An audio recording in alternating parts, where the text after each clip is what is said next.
Hello everyone, good evening. So, your science and technology class with your science and technology teacher, right? In this summer evening class, right?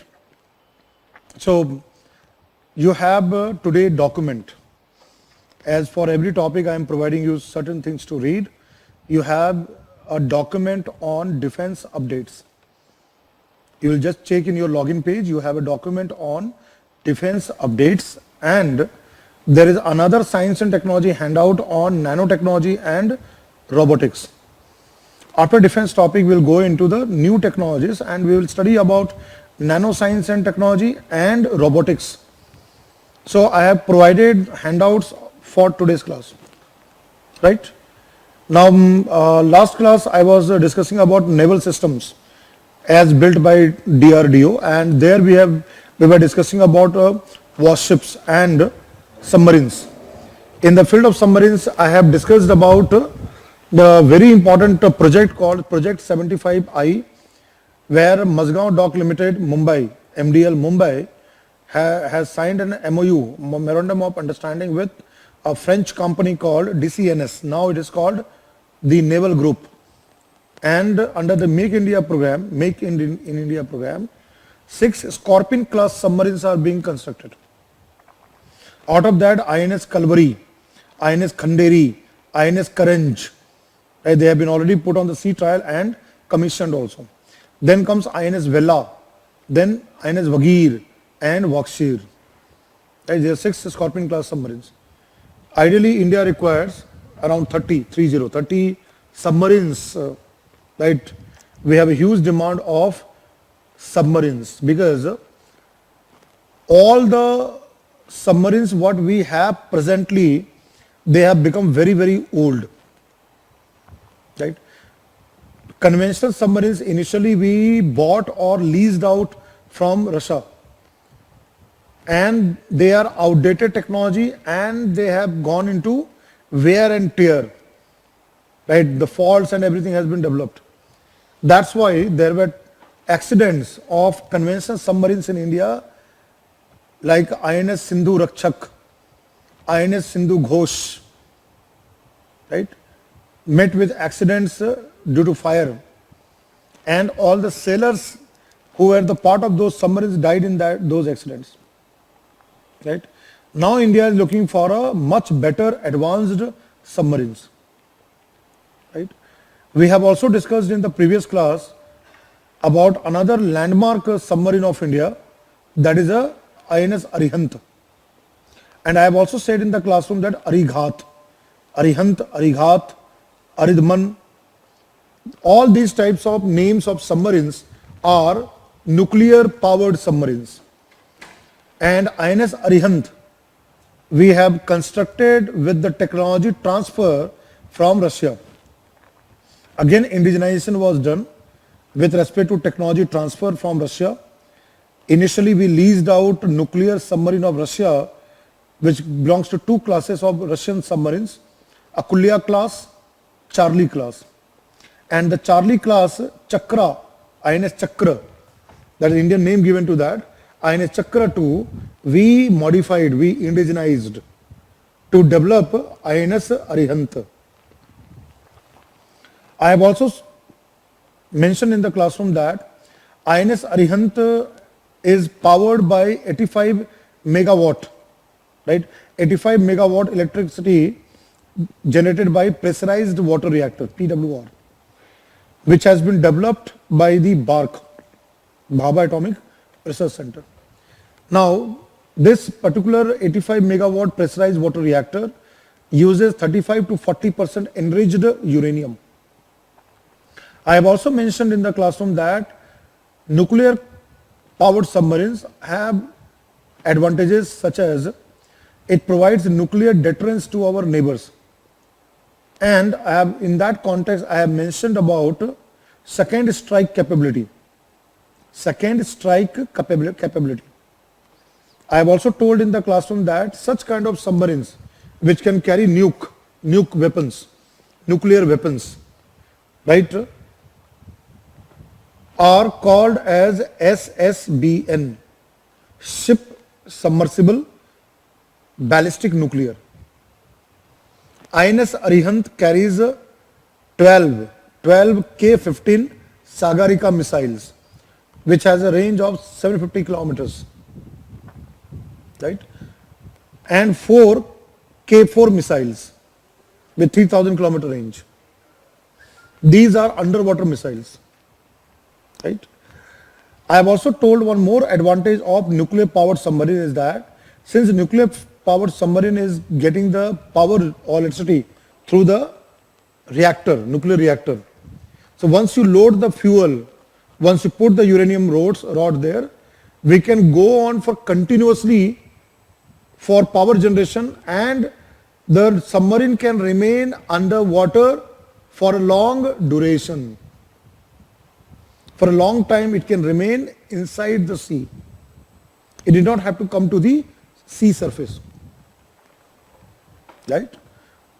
Diesel powered submarines, in order to burn the diesel, requires air and oxygen, and for taking air and oxygen it has to come to the sea surface. On the other hand, nuclear powered submarine, it works on the nuclear fuel, so it can remain continuously working for a long time, right? So this all we have discussed in the previous class, right? Today also I have given in the handout. Today I have provided you a handout with the facts. This handout, what I have done is that last year PT 365 by Vision IAS, PT 365 2020, I have taken the defense topic from there, that document, and I have combined with facts related to Indian missiles together and has given you as handout. Since your PT 365 classes have started this week, right, you will also be provided a new PT 365 2021 document. At the same time, you will also be getting classes on those topics. So whatever topic I am covering in the classroom, plus your PT 365 2021 classes, plus with the document, you have to combine them together to get more information. Correct there? I hope that this makes very clear.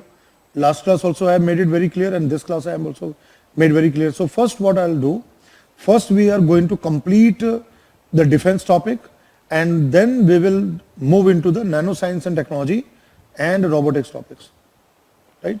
So we are almost done with the defense topic. It's just only hardly 20% is left, which we'll cover there. Now let's look into that. What I've done in the handout is that I provided you the first page on missiles, on the missiles you have, right? Surface to surface missile, intermediate, like here, short range ballistic missile. I have already given you all this classification of missiles, SRBM, intermediate range ballistic missiles, IRBM, intercontinental range ballistic missile, like Agni 5, 5,000 kilometers. I have also mentioned MIRV, multiple independently re-entry vehicles. A single missile can carry number of warheads. Like Agni 5 is being developed for 3 to 10 MIRVs, right, with a range of 5,000 kilometers. Agni 6 is under development. Surya, SURYA, Surya is again under development with a range of 10,000 kilometers. Submarine launched ballistic missile SLBM, K-15 Sagarika 750 kilometers, K-4 3000 kilometers. Cruise missile, subsonic cruise missile Nirbhay, supersonic cruise missile BrahMos, and now we are developing the hypersonic version of BrahMos missile, the BrahMos second.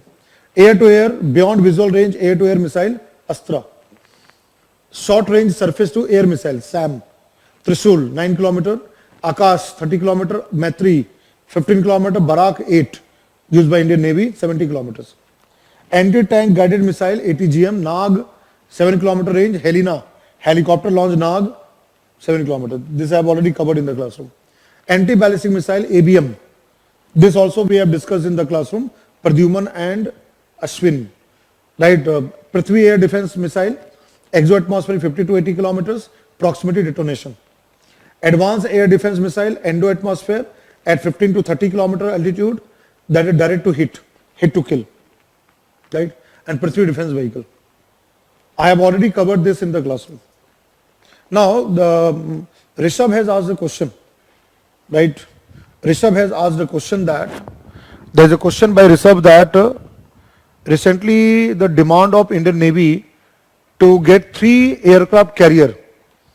Today in India we are having only 1 aircraft carrier, that is a INS Vikramaditya, which we have bought from Russia.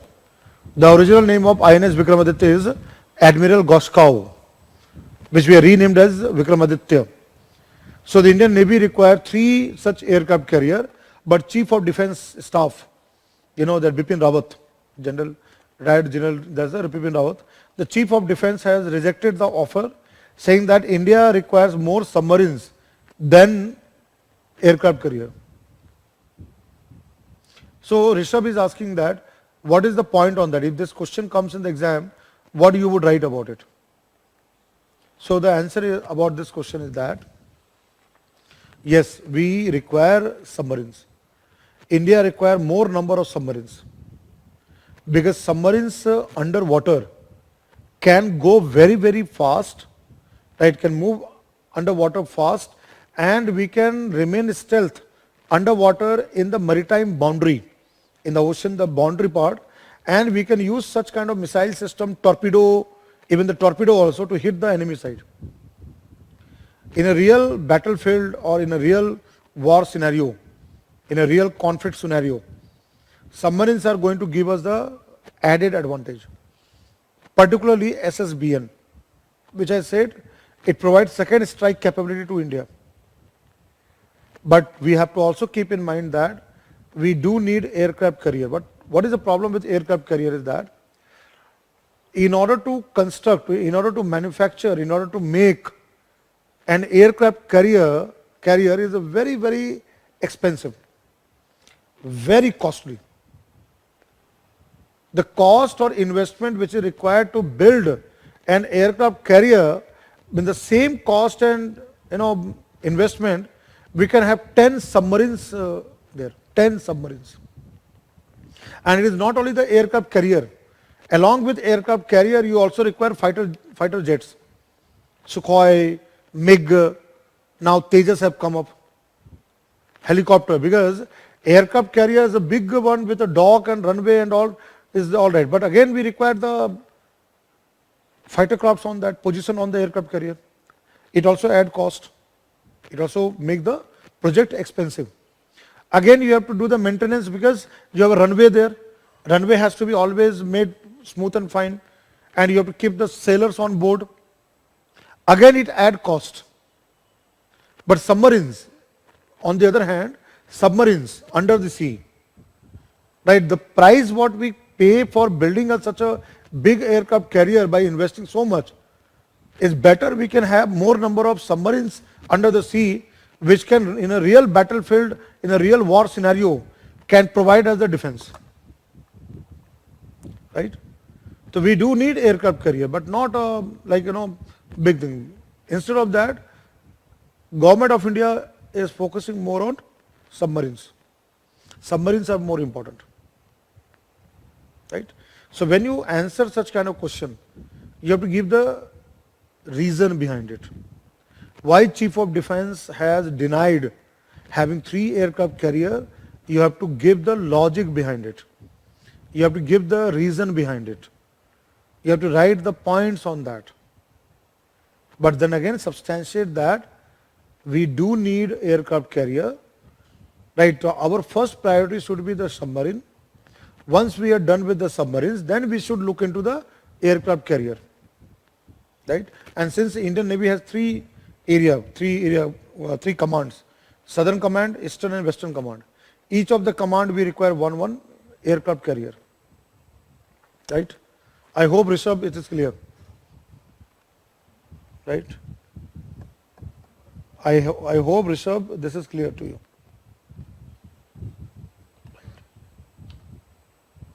So I have already gone through the part of it. Now it will come to your screen there. I'm just going through this one, what is been provided in the handout. So what you can see that this, now the next page, when you go there, I have given you from the PT365 document. You have missiles there, right? You have got the missiles here, like Astra missile, right? Astra missile. I have said it is beyond visual range, air-to-air missile, which can be used in fighter crafts. And recently Sukhoi's Su-30 MKI from Russia, there we have pitted not only the BrahMos cruise missile, but also Astra missile. So here you have the information on that. Let's say here, Astra missile. I'll just mark there. Recently, India successfully test fired its first indigenous air-to-air missile, Astra.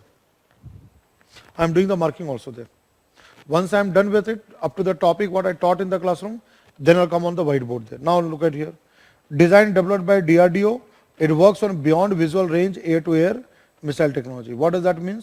It enables fighter pilots to shoot precisely at the enemy target which are beyond their visual range. What do you mean by beyond visual range? Even the pilot who is flying the fighter craft, even without looking the enemy fighter crafts in air, can accurately and precisely hit that enemy fighter craft with this kind of missile. Because the missile has got radar. It has an inbuilt radar, radio detection ranging, which can locate the enemy fighter craft and can go and hit that.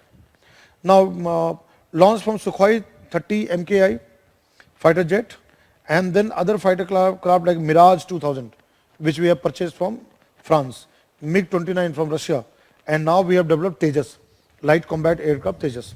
Right? Now India joined the league of other countries having this kind of technology. Which are the other countries? France, Germany, UK, South Africa. Right? And what are the specification here? The speed, yes, speed here is more than 4.5 Mach.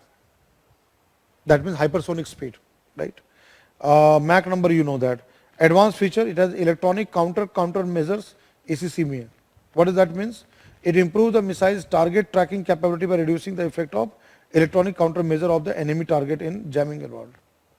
What happens? The enemy will also use a electronic system to jam the system or network of the Indian missile.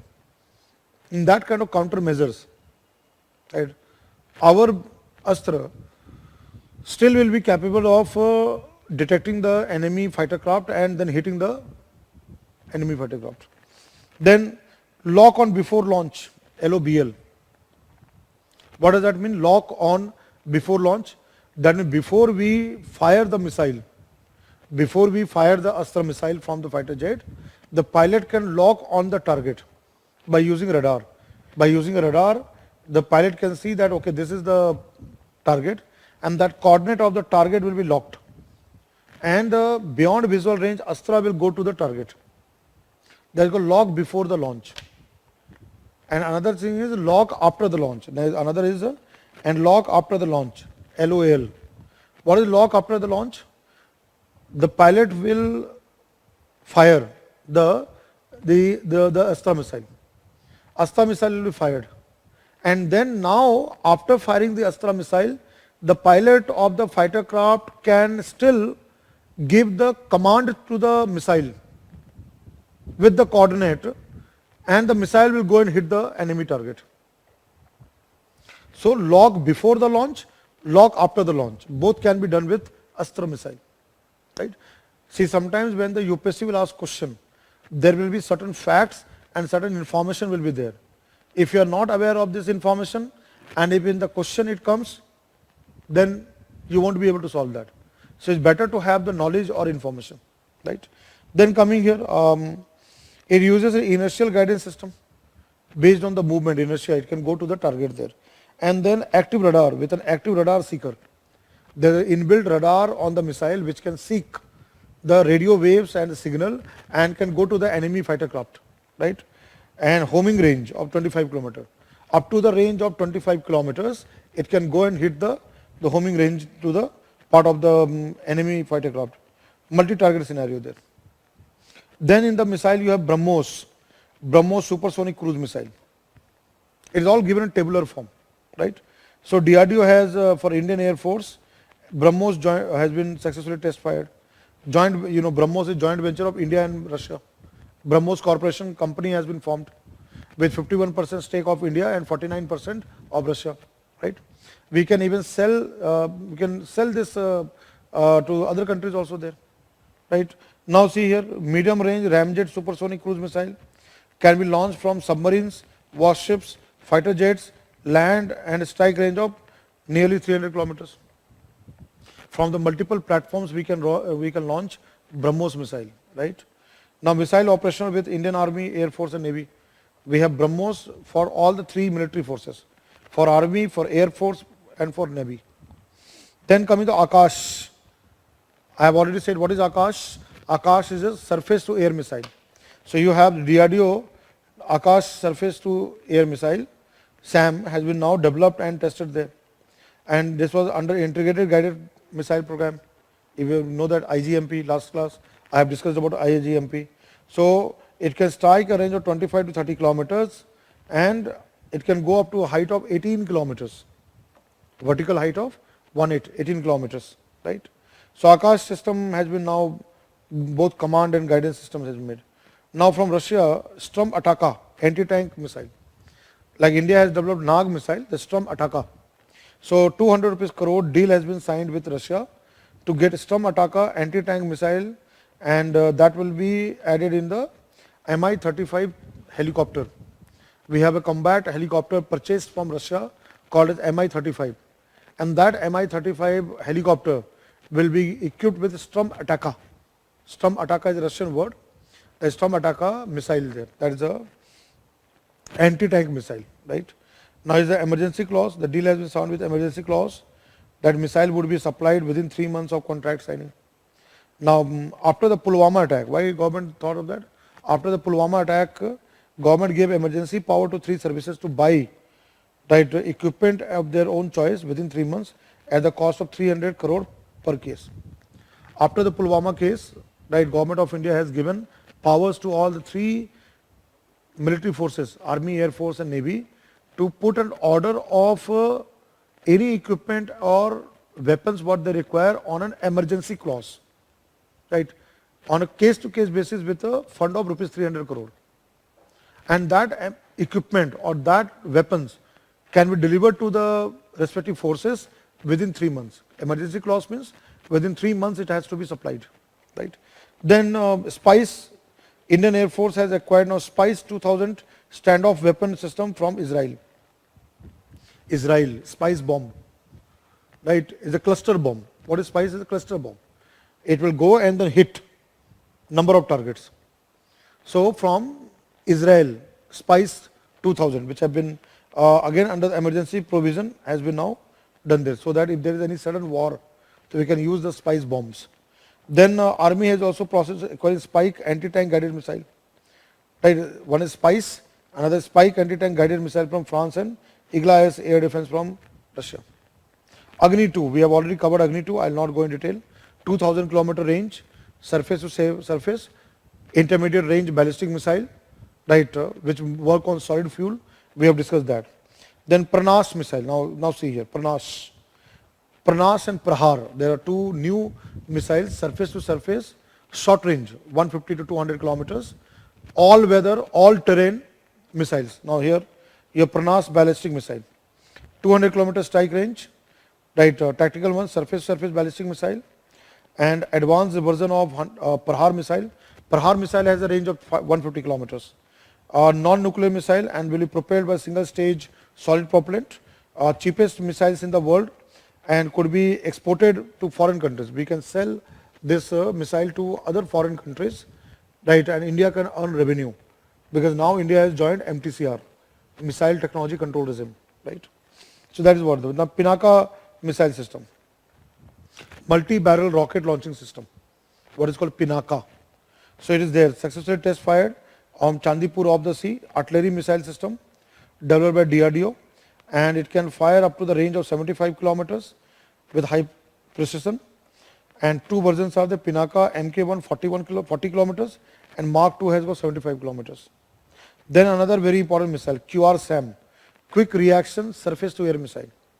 Now, quick reaction surface to air missile has been developed by DRDO with is a all-weather, all-terrain surface to air missile, electronic countermeasures against jamming by aircraft radars, and move and comprise a fully automated command and control system. K4 missile we have discussed, Arihant, Arighat, that K stands for Dr. Kalam, right? So nuclear capable submarine launched ballistic missile, SLBM, with 3000 kilometer range, right? Arihant class submarines. Avangard, Russia has now developed Avangard. So first hypersonic nuclear capable missile, Avangard. First hypersonic nuclear capable, right? Nuclear weapons, it can carry nuclear weapons, kind of a missile, hypersonic missile. What is hypersonic? 5 Mach or more than 5 Mach. Avangard has been developed by Russia. So here is that travel with a speed more than 5 Mach. Hypersonic means more than 5 Mach. Enhanced maneuvering and path of the delivering conventional nuclear warhead. Supersonic combustion ramjet. It works on scramjet. We have discussed in the classroom that ISRO has also developed scramjet technology. Scramjet technology and air breathing technology and all, what we have discussed that. Then in the handout you have submarine and ships there. Now Scorpion class submarine, Vela. We have already discussed in the last class. Why I have given you handout? To supplement what I have discussed last class, right? So you have a submarine Vela has been now commissioned under the Project 75. I have already mentioned Mazgaon Dock Limited and Naval Group, earlier called as the DCNS, and first was INS Calvary, December 2017, then INS Khanderi and Karanj, right? Then now the another two are under construction, Wagir and Wakshir. Then Varunastra, another one, is a heavyweight torpedo. Varunastra is the torpedo, is to destroy submarines. What is Varunastra? Is an indigenously built heavyweight anti-submarine electric torpedo, and making India one of the 8 countries in the world to design and build such system. It can be fired from Rajput class destroyers. We have discussed in last class that we have destroyers with Indian Navy. So Delhi class, Rajput class, anti-submarine warfare, ASW, what we have discussed, Corvette, right, firing weight there. Has been developed by Naval Science and Technology Lab of DRDO and Bharat Dynamics Limited, BDL, right. So then INS Nilgiri was there, launched by the Indian Navy. Is a industry developed first major warship in India using an integrated construction methodology. First of 7 stealth project called Project 17A Alpha. There this frigate has been developed. Shivali class, the Nilgiri has been developed there. Then Coast Guard, Indian Coast Guard Varha, Indian Coast Guard ship called Varha was commissioned for patrolling purpose, for doing the surveillance part of it, right. So Larsen and Toubro, L&T has built. It can capable to operate twin engine advanced light helicopter like Dhruv can be there, and it can be. Then Yard, this one Vajra, another offshore patrolling vessel for anti-terrorist and anti-smuggling operation in EEZ. What is EEZ? Exclusive Economic Zone. It goes up to 200 nautical miles. Anti-smuggling, terrorist activities. For that, Indian Coast Guard can use Baraha. This ship has been launched. 7 of them are under the process under Make in India program to be built by Larsen and Toubro. Then INS Jamuna, Sandhya class hydrographic survey ship, is for research purpose.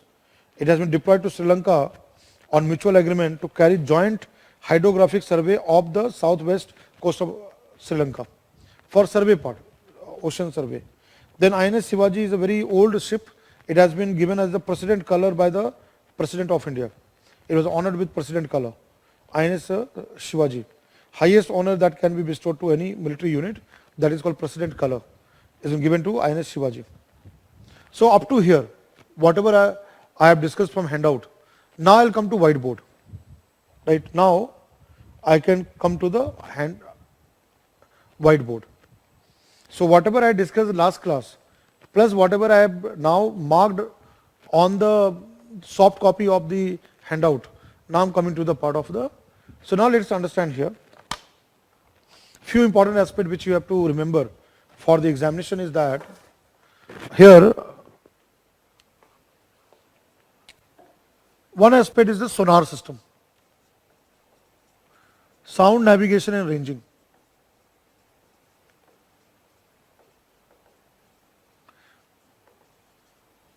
Now for this sonar system which work on echo, right? What is the mechanism here? It works on echo. That is the reflection of sound.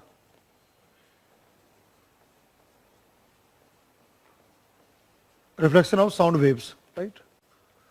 And here, just like a bat, as a bat moves, it sends out ultrasonic sound, which strikes and come back. Now, when you talk about this echo aspect, the two types comes into that. One is called active mode, active sonar. Second, you'll find passive sonar. The active sonar or passive sonar. Now, what is the difference between the two? Let me make you understand. What happens with active sonar is that, let's say this is the sonar system, right? So, and let's say this is the target. The target can be underwater submarine, right, or any kind of surface-based ship, right? And this is the sonar system. So what happens? The sonar system sends the wave which goes there, right? It will strike and then will bounce back, come back. And the sonar will be able to understand. What is active mode is that the sonar sends sound signal, right, in all direction. And that sound signal get reflected by striking any object under the water. And then the sound waves come back. What do we call echo, reflection. The sonar will be able to measure the distance of that obstacle or that target, right, direction, distance. If it is moving, then the speed of the particular that enemy target there, right. So what is active here? Active means here it sends and receives, right, signal.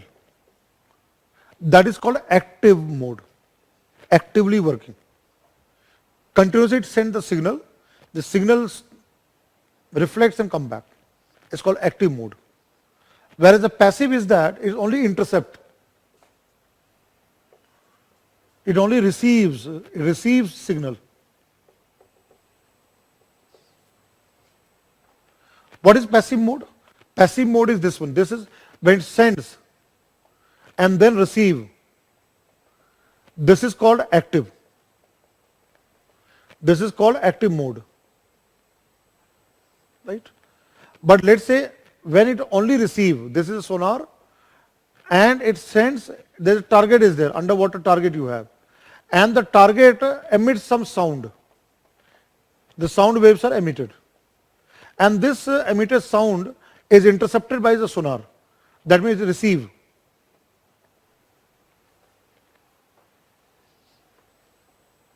Right? There is an underwater submarine.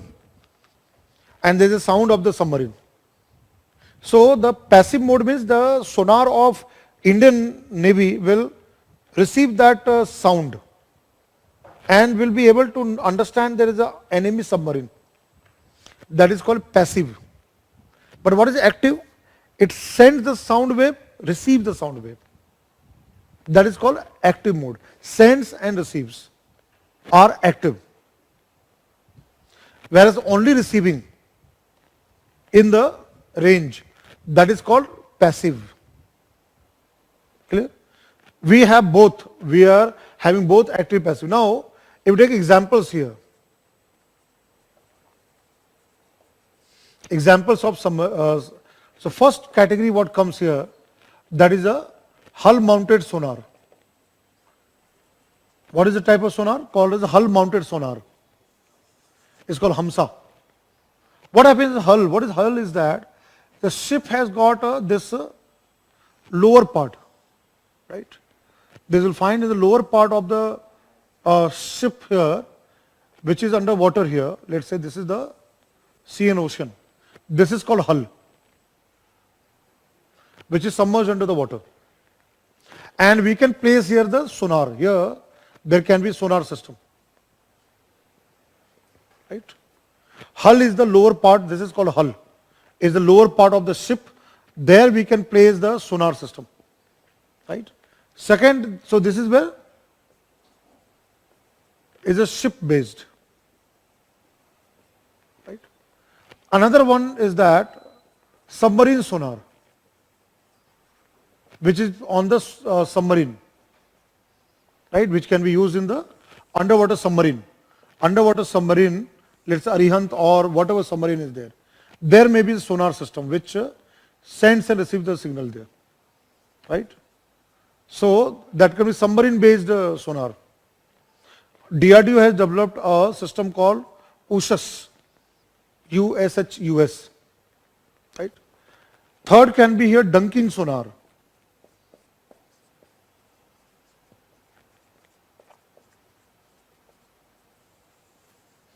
Dunking sonar. What is dunking sonar?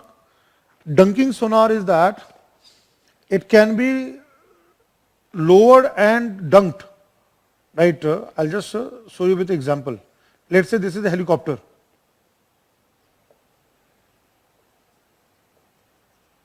And in the helicopter here, right, in the helicopter, this sonar system can be lowered inside.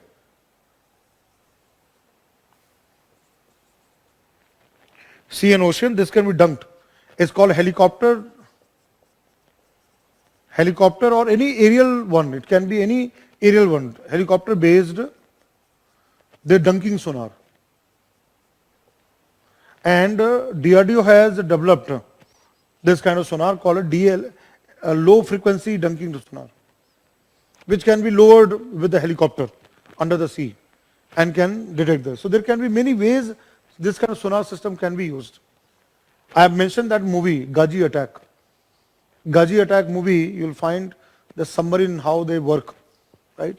Then what comes here, a very, very important part which I would like to bring here, and it is there in the news for a long time. UPSC has not asked question, Marich. The name Marich has been borrowed from Ramayana. So you know the Ramayana, the mythology Ramayana. What happens in Ramayana? Rama and Lakshmana going to Vanvas, right?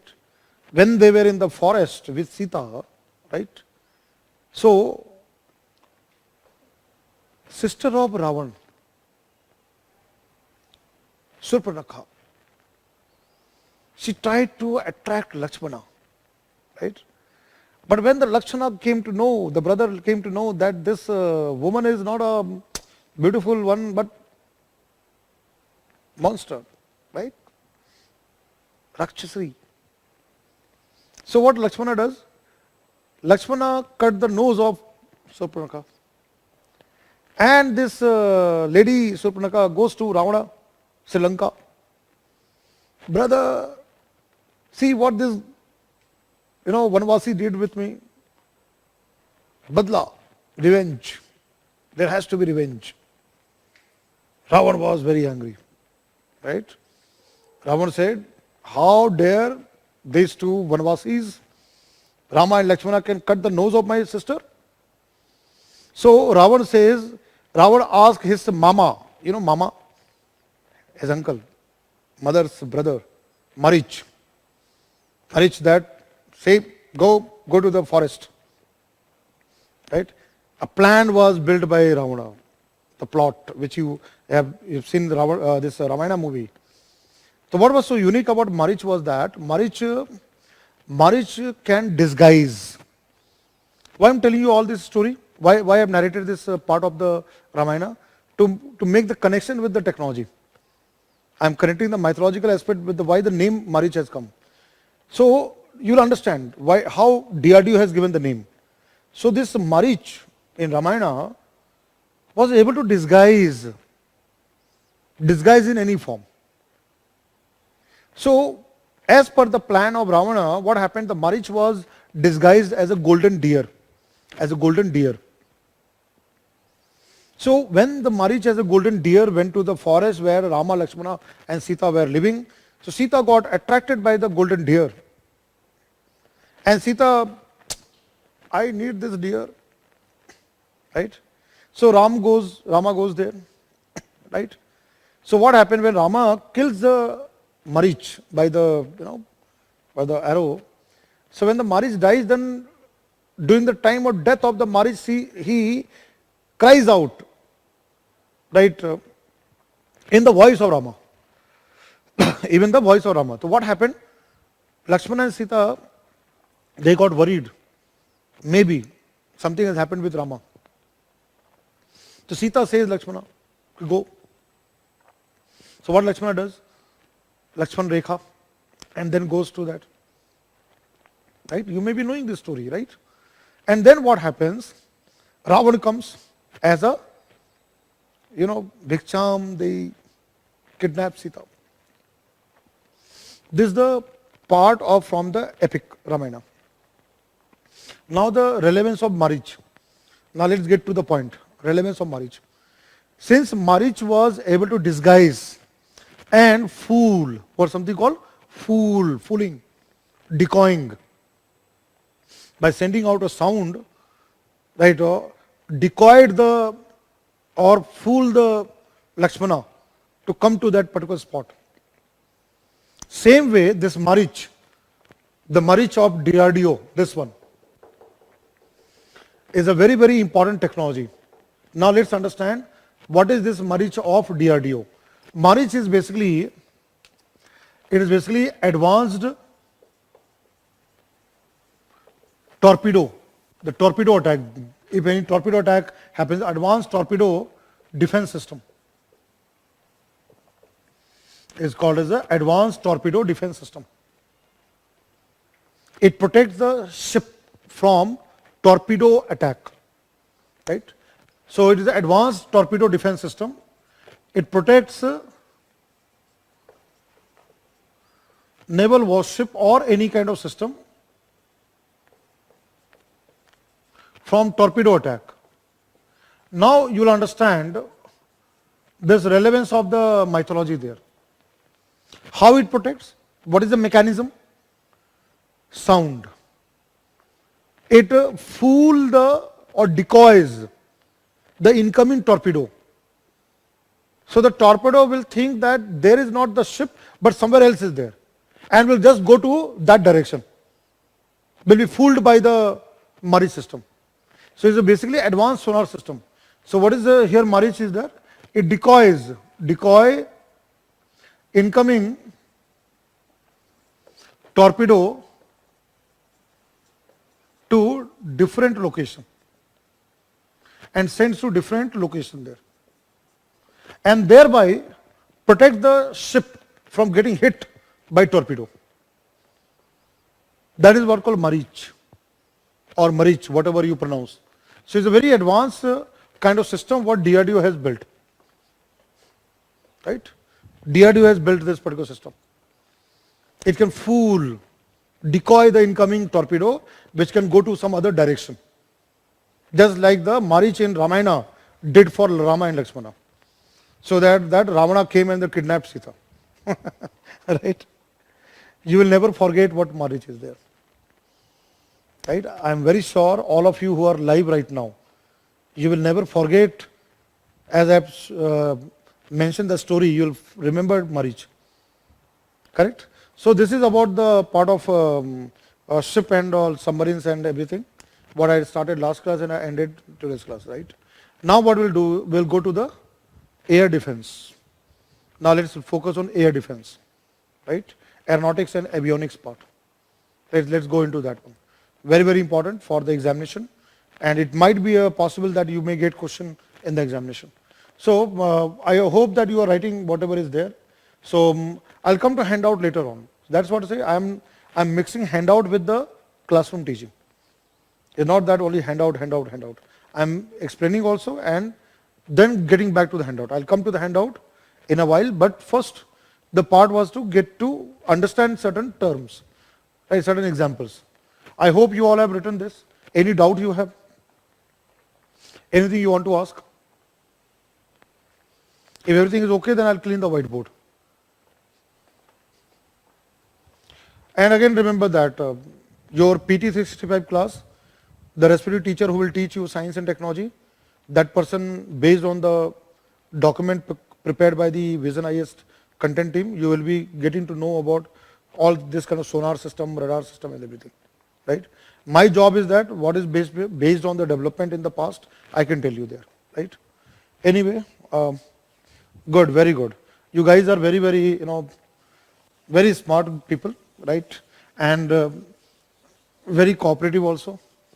So good way. You are able to write also fast, and that will really save my time, and I will be able to discuss more number of topics, and more number of topics, more better for the examination, that you might get question from anywhere, right? That's really good there. But again, try to Google and try to read more on that. See, I can only give you some bullet points and some point of that, but again, my request to everyone will be to further, explore, read more on that. All right. Now let's come to the air defense. I'll again explain with a flow chart, then I'll come to the handout part of it. See, in air defense, let us now divide into three categories. I'm dividing into three major categories where we can learn about that. That is in terms of aeronautics and avionics part. And you know that here the role of Hindustan Aeronautics Limited, HAL, which is based in Bangalore, the contribution comes there. Now let's look at the first one is that helicopters. Right? Helicopter or chopper. You'll come across the word chopper. Now helicopters are used for both for peaceful purpose and also for military operation. Right? It is used for both peacekeeping. Here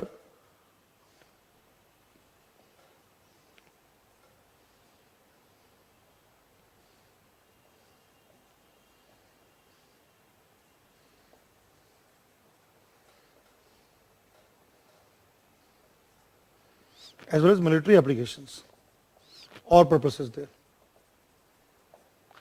right? So it can be both, right? Now let's look into that. First one, like for a general one, sometimes it can be VVIP movement, right? Election time and all, that the helicopters are used. So here I am writing here the name. You are aware of the Chetak, right? Chetak, Cheetah, Sarang.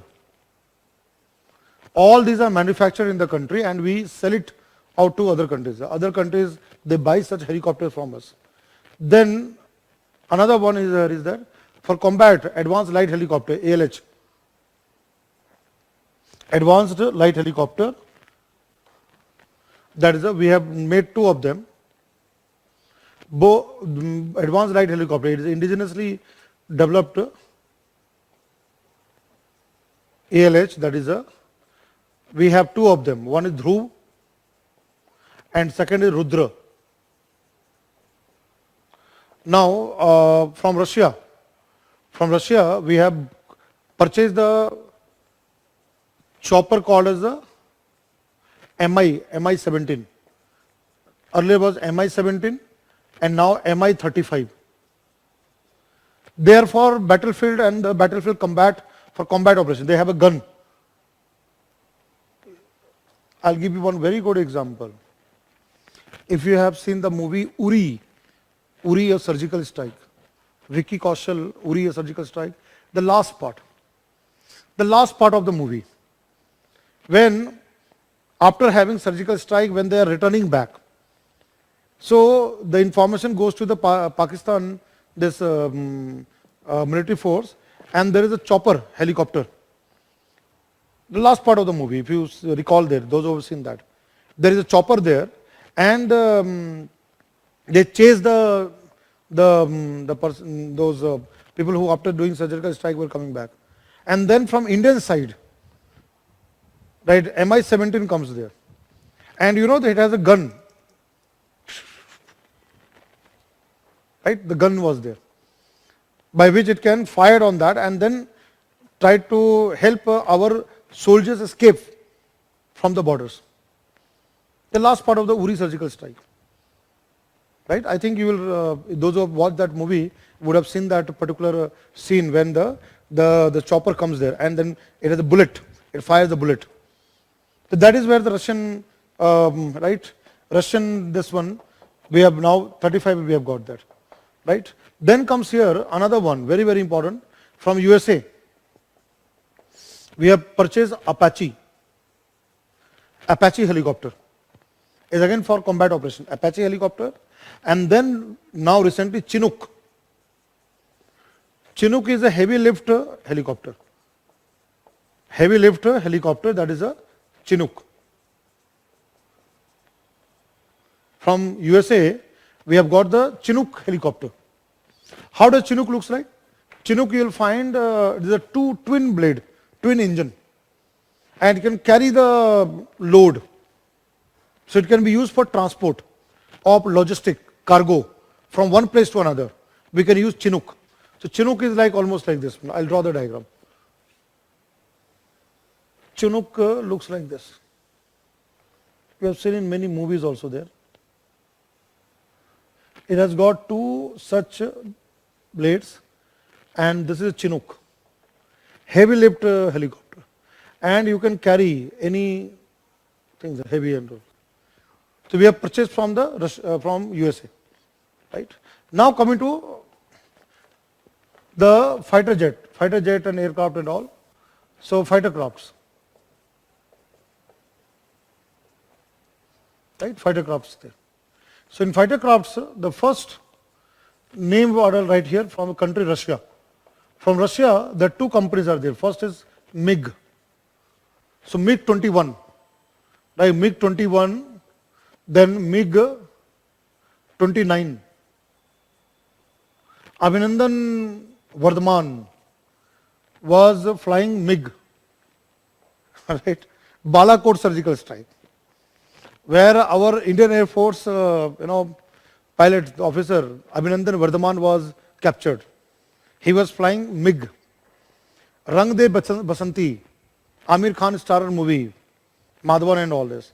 A lot of accident, a lot of the plane crash, where many of our Indian Air Force pilots have died. That was MiG. Which one? MiG. MiG is the old technology. Now MiG-29 is the latest one. 29 is the advanced one, right?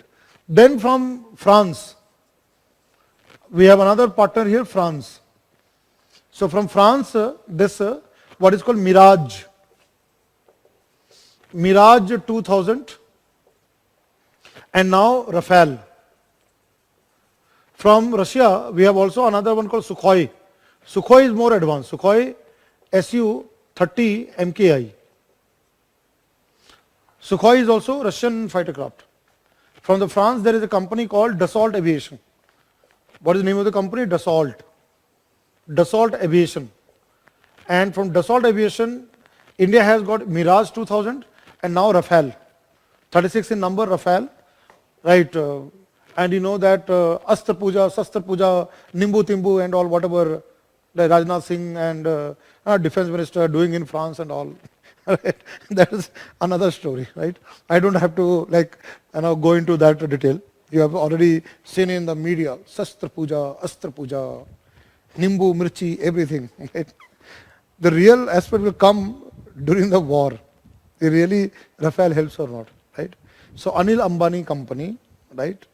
And in terms of the deal, 36 Rafale, right, has been a very, very hot news, right? Now this is the fourth generation, 4.5 generation fighter craft. What is so unique about Rafale? Rafale can be refueled in the air. What is something called buddy-buddy refueling? What is buddy-buddy? The one fighter craft, other two fighter craft, they'll combine together, refuel it. So Rafale need not have to come to down. It can refuel in the air. Refueled in the air. It has got bombers, like bombs are there. Air-to-air missiles. Air-to-surface missiles. It can hit a target on air, land, water, right? Day and night. Day and night, even night time also we can use Rafale. Again, I'll name one movie. I'm all taking the names of all the Bollywood movies, right, today in the class. One movie was Border, JP Datta movie Border with Paji. You know which Paji? Sunny Deol. Now he has become MP, you know that, Gurdaspur and all, right? He has become now MP. So Paji, Sunny Deol, and Longewala border. Where is Longewala border? Rajasthan. Jaisalmer and Badmer there, Longewala border, right? That border movie. You know what happened in the border movie when you see the last part of the movie again?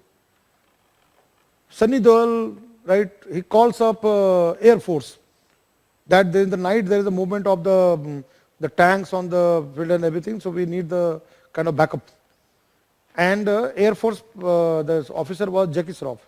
He said that, sorry, we can't help you right now because our fighter craft cannot fly in the night. You have to wait till the morning. And then you know what happened till morning. Many of our soldiers died. Many of the officers died. So that we are talking about 71. We are talking about the 70. When India had got those kind of fighter craft which cannot work in the night time. Now we have got Rafale. Rafale can be both day and night. It can be used both day and night. Even the night also we can use Rafale. Like NATO force, NATO, North Atlantic Treaty Organization, NATO. They use this kind of Rafale there, right? Then coming to here, India. Let's look into our own kind of there. So light combat aircraft Tejas. Now Tejas is both for Air Force. It has been developed for Air Force and also for Indian Navy. It has also been developed for Indian Navy. Where in Indian Navy such fighter craft will be used? Tejas. It will be used on the aircraft carrier like Vikramaditya. Now this Tejas is also fourth generation fighter craft. It is single engine. Here the engine is not Indian. It is a single engine, right? Lightweight. It is made of a lightweight composite material, right? Which is developed by NAL. There is an organization called NAL, NAL, National Aeronautics Limited, with CSIR, Council of Scientific Industrial Research. There is lightweight composite material, right? Composite. Then it has got day and night, right? High speed there. So it can be again day and night. It can carry out day and night operation.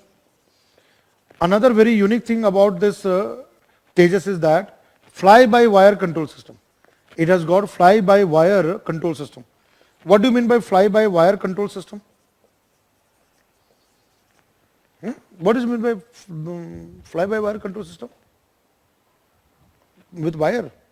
There will be wire latakta hua and then just like kite. No. Fly-by-wire here means it has got a flying control system. Fly-by-wire here means actually wire here we are talking in terms of electronics. Like you know the pilot, sometimes you have read that the pilot was sleeping in the aircraft and the plane was in the air. Have you heard about that? Autopilot mode. You know the autopilot mode. What is autopilot mode? Autopilot mode, the aircraft will keep on going and the pilot sleeping in the cockpit, right? Similar to that, what happens in that? See, one is that manual. The pilot will have a manual steering. What is something called steering, where the fighter craft can go left, right, do the somersaulting, right, can go up and down. So it has a manual control system. But now what is a fly-by-wire? What is fly-by-wire? The fly-by-wire, this one, fly-by-wire is an automated guiding system, is an automatic flying system. Right? What is a fly-by-wire system? I am again repeating that. Is an automatic or automated flying control system. You should not get carried by word the by wire, fly-by-wire. Right? It is not that common sense understanding. Is a automated flying control system which is built in the Tejas. What does that mean? The pilot who fly the Tejas fighter craft, right, even in the air can keep the hands free and can operate on the system. Let's say finding out the enemy, firing a air-to-air missile. So pilot needs a free hand, and that can be done through fly-by-wire automated flying control and guidance system. right? So it has got this one. Then it is for both single seater. It is a one person will fly there, and also twin seater. Like when one will be the pilot, another will be the person at the back. It's both single seater and twin seater, right? So it is a very very important thing which HAL has developed. Now what I'm coming here, the next part of the discussion here is that is a unmanned aerial vehicle, UAV, unmanned aerial vehicle, or what is called UAV. It is also called by another name what you call drone, D-R-O-N-E, drone. Another word is the drone, right? Unmanned aerial vehicle. What is unmanned aerial vehicle? It is a remotely controlled, they are remotely controlled,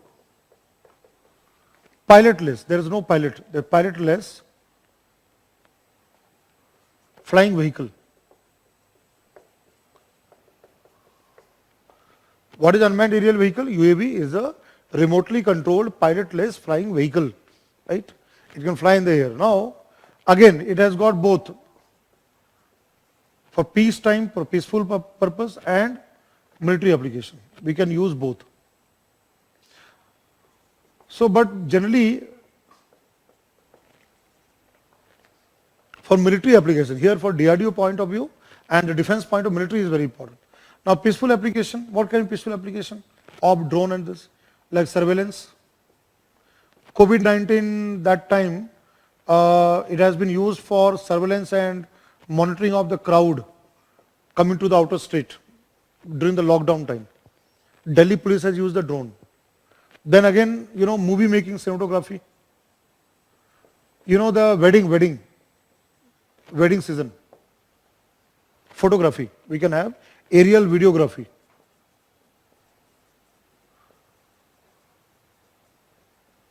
By using the drone. Then again, delivery, product delivery, Amazon. Amazon is using the product delivery system. Using the, right? Like I've said that wedding, fat wedding. What is fat wedding? The big wedding. Lots of money spent in the wedding. Right? You know that wedding becomes very, very important. The day when you become an IAS, IPS officer, your wedding will be very fabulous. So there again, the entire wedding ceremony can be filmed, videographed by camera on the drone. So once my student, one of my students, he is an IPS officer, so he invited me. Sir, full family, my wedding is there, Gurugram, please come. I said, okay, I will come there. So we went there, and then I saw there this drone, and it was controlled through the control panel, and it was all doing the aerially taking the videography. I hope you would have also seen the same thing. So the peaceful use can be also be used for normal cases, so surveillance and everything there. But again, military application. What is military application? In this case, what is military application? Like here, it can be for, again, reconnaissance across the border area. On the border area, it can be surveillance and information gathering. Jasusi karna, spying, reconnaissance, right? It can be done for reconnaissance purpose also there, right? So that is can be done through on the border area by the military unit. Then apart from that, combat operation.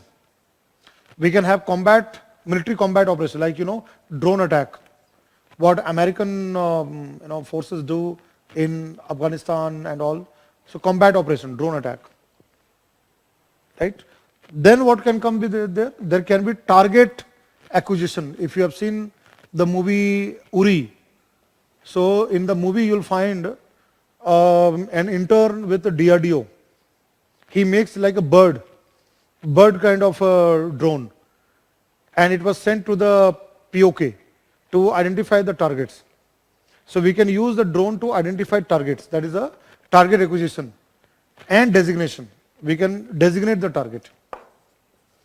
We can also use the drone for search and rescue. It can be used for search and rescue operation, flood, drought, right, earthquake, calamity part of it. Here, assessment of damage. We can use for military application assessment of damage on the battlefield. That can be done through the drone. Drone can be also used for spraying pesticide on the agricultural land. There are different work can be done through drone, right? It was asked in prelims exam, UPSC prelims exam, question was asked, right? So drone can be used. Now, if you look at DRDO point of view, now I'm giving the examples of the drone what our DRDO has developed. Lakshya for target acquisition, then Nishant, which can fly in the air, in the dark also then. Then there is a Panchi. Panchi is the wheeled version of Nishant. Just like it can take off on a mini runway and land on the mini runway. What is called Panchi. Then comes very important Rustam. Rustam 1 and Rustam 2. Now Rustam 2 can go for 20 to 24 hours. It can remain in air and is called as a MALE, M-A-L-E. What is MALE?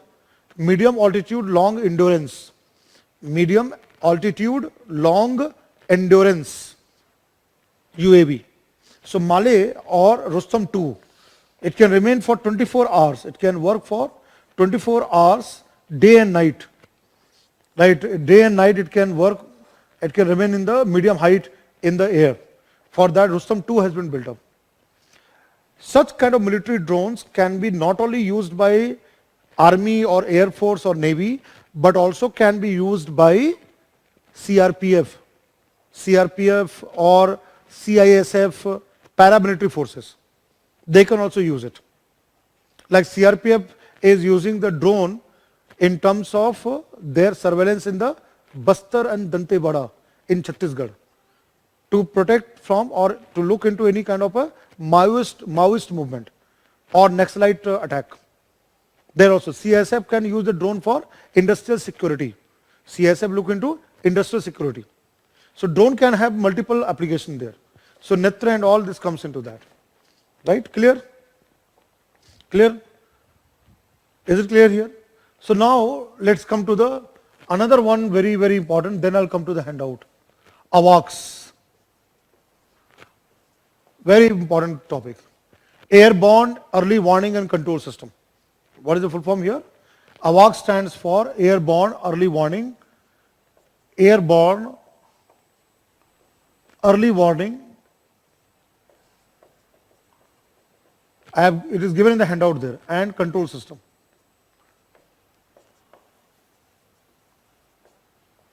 AWACS is basically a radar. DRDO has built a very advanced radar atop an aircraft. On the aircraft there is a radar, right? And as the aircraft fly, the radar can scan the sky, right, of any suspected target. Even the ground and the sea surface target can be located by the AWACS. So what is AWACS here? It's based on Israeli system, is based on Israeli Falcon system, what is called Falcon. Israel already is using this particular system called Falcon, P-H-A-L-C-O-N. Is based on the Israeli Falcon system, where you have a radar, an advanced radar built by DRDO atop an aircraft. Right, what I've written second point? Radar on the top of an aircraft. Right? So it can be for surveillance. It can survey the surveillance and can inform the military unit of any kind of suspect. Surveillance of air, ground and sea surface target. You are not able to see there, I am just reading out. आप लोगों को दिख नहीं रहा होगा, मैं पढ़ देता हूँ. First point, the full form here, Airborne Early Warning Control System. First arrow based on Israeli Falcon, P-H-A-L-C-O-N, Falcon system. Number two, radar atop, ATOP, atop, on the top of an aircraft. Third point, surveillance of air, comma, ground and sea surface targets. Surveillance of air, comma, ground and sea surface targets. Right? So that is where the AWACS system comes. Right? From there the AWACS system comes. Right? Endurance, I am talking about medium altitude endurance. Right? That part of that. So few of the people was not able to get that point, endurance. And Mansi Yadav has asked that question. E stands for endurance. Mansi. E stands for endurance. ENDURANCE. So your friends have helped you out. Devans Pratap has given the answer. Anshulika Rajput has given the answer. Sneha Prajapat has given the answer. Right? Endurance. Medium altitude, long endurance. 20-24 hours. It can have been in air. Right? AWACS I have given is there in the handout also. Okay, there is a question from Pavan. Good name, very good name, Pavan. Pavan Hans. All these names are there. Okay, Pavan, your question, if the torpedo launched will be already locked with target, then how can Marich divert its path from the target? Very good question. Well done, Pavan. Pavan has asked a very good question. If a torpedo has been locked to hit the target, how the Marich will give that? So there is something called underwater cable. Marich system is not only the decoying, but it will also have some of the inbuilt system there. So what will happen there? That instead of hitting to the ship, it will go to the some other object which is bound with the ship. Like the torpedo. So instead of going to the, it will just go to some part which will be, there will be a kind of a cable, underwater cable attached with the ship. So as a kind of sound, the torpedo instead of hitting the ship will hit the other part. That is what called decoy. Right? You are very right. If it has been locked with the target and the target is there or the ship is the target, then how can the Marich will help us? So what will happen? Marich will have kind of a decoy, or you can say that Marich will also, one more thing, very important thing what Pawan raised. Just like anti-ballistic missile, ABM, anti-torpedo, using such kind of thing which can destroy the torpedo. Right? Not let the torpedo reach the target. Just like ABM, anti-ballistic missile. Right? So Pawan, your question is very valid and very good you have asked the question. Let me see if I can show you something. See here. If you go to the part of advanced torpedo defense system, is there in everywhere you have. Even video bhi hai. But in Telugu, it is in Telugu. There are people from Telugu, from Andhra Pradesh. భారత నావికాదళ అమ్ముల పొదిలో మరో అస్త్రం చేరింది.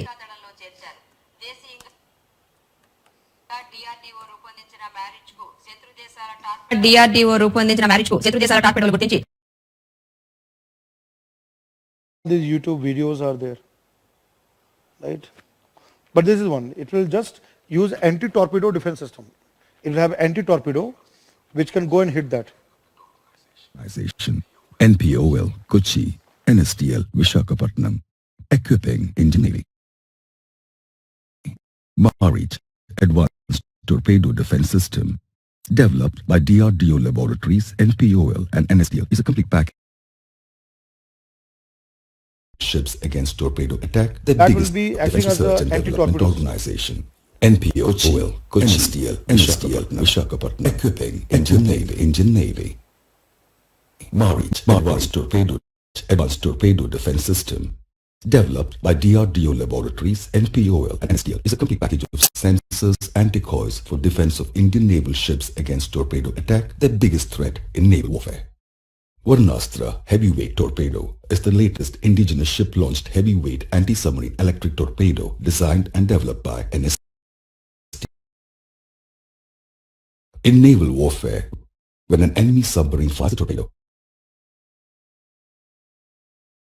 the Marich ATDS detects using its towed array sonar and begins to track it. Towed decoy is activated and the torpedo is seduced towards it. Expendable decoys are also fired, which too will seduce the torpedo till end of torpedo life. The Indian naval ship alters course and escapes. The Varnastra heavyweight torpedo is fired to attack the enemy submarine. The Varnastra homes onto the target and successfully kills the enemy submarine. The Indian Navy is delivered with world-class systems by Naval System Laboratories of DRDO. Excellent video. Good. See here. Did you understand that? There's underwater cable which will decoy the torpedo. But Pawan has asked. That is a Pawan question is very valid. If the enemy lock the target, then how it will be there? So what happens that underwater cable as a part of sonar is a very advanced sonar system. That will decoy, that will fool the incoming torpedo. And then what will be done? Then we can use Varunastra, which is a heavyweight torpedo built by DRDO, which can destroy destroy submarine. It can destroy submarine. So what is first? Let's say the underwater submarine attack the ship, right, with the torpedo. So the Marich with advanced sonar will detect that there is a incoming torpedo, and that cable which is under the ship, so that cable will be, that area will get activated. So what will happen? The incoming torpedo will think that is the place and will go and hit. So you have decoyed the target, and then immediately we will fire the Varunastra. That will go to the submarine which has targeted through the torpedo, and the submarine will be destroyed. And I have already told you what is this kind of ship called as last class? Corvette. What is this called as? A corvette. What is corvette? Anti-submarine warfare. Where we are going to use Marich, we are going to set up Marich with corvettes. INS Kavarati, INS Kamota, INS Kadmat. Right? These are the called corvettes, which are for anti-submarine warfare. And there we will have the Marich, such an advanced system there, along with Varunastra. There's a torpedo also there. Clear there? Right? So I have already shown you the video there, but there are other people also there. I'll show you the AWACS video also. Let's see the AWACS video also there. This Mr. Rahul Srivastava is talking. Let's look at there. You can always see, always try to go to the YouTube and watch such video. There's an aircraft which will have the part of radar system, and now you can see here. This is AWACS system.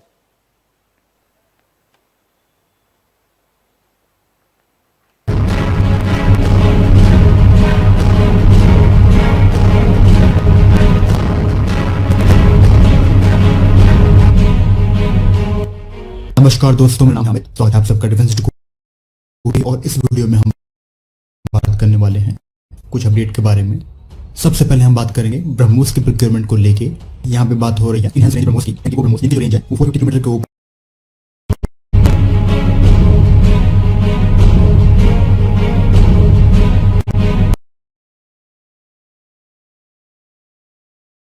Okay, watch this one, Netra. This Netra is a name given to this system of AWACS. Subscribe squad channel को दबाइए और bell icon को दबाइए। सबसे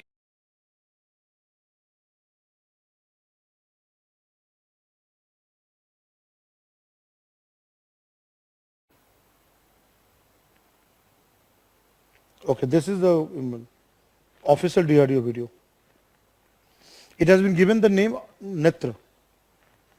What is given the name? Netra. Indian name is Netra. Israeli name is Falcon. So you'll see this in the video.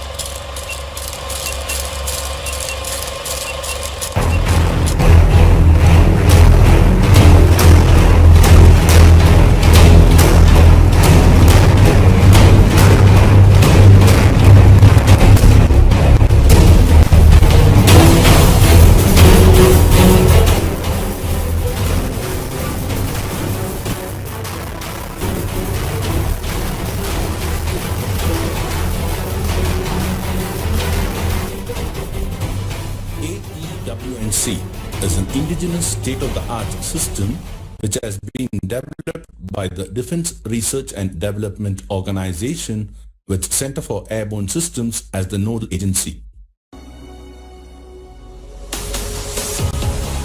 The AEWNC detects threats well before they can inflict any damage and provides an enviable advantage in both defensive and offensive operations. The primary sensor of the AEWNC system is the AESA-based primary radar for detection and tracking of targets in the surveillance coverage defined by the operator. The electronic scanning ability provides faster updates of the targets with adaptive beam scheduling to compensate for the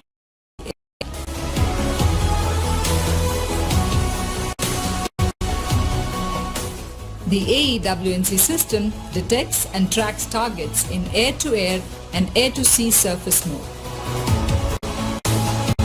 High-speed, low-flying threats as well as maneuvering targets are tracked accurately with features such as full track and high precision modes.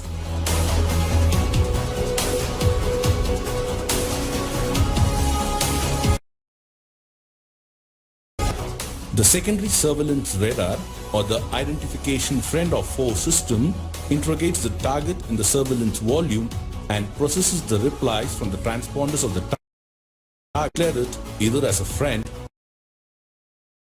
The electronic support measure on board the AEWNC intercepts the electronic emissions in the surveillance volume and determines its direction of arrival with high accuracy to provide the electronic order of battle to the mission operator.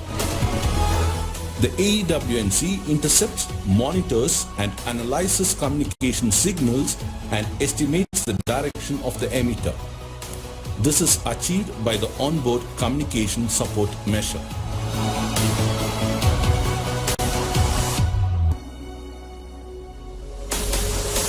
The complete and reliable situational awareness of both land and sea during day and night is provided to the operator on the OWS during the mission.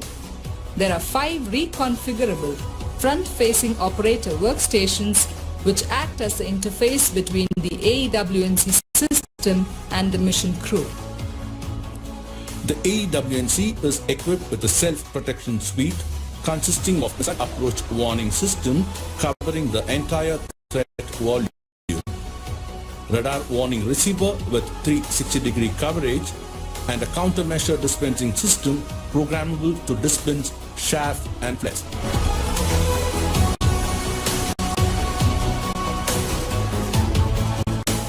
Intercept commands are relayed to friendly fighters through a set of 5 UHF radios capable of air-to-air and air-to-ground secure communication.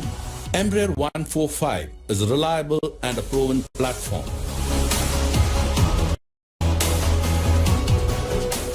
The operational range and endurance are improved even further by the air-to-air refueling capability.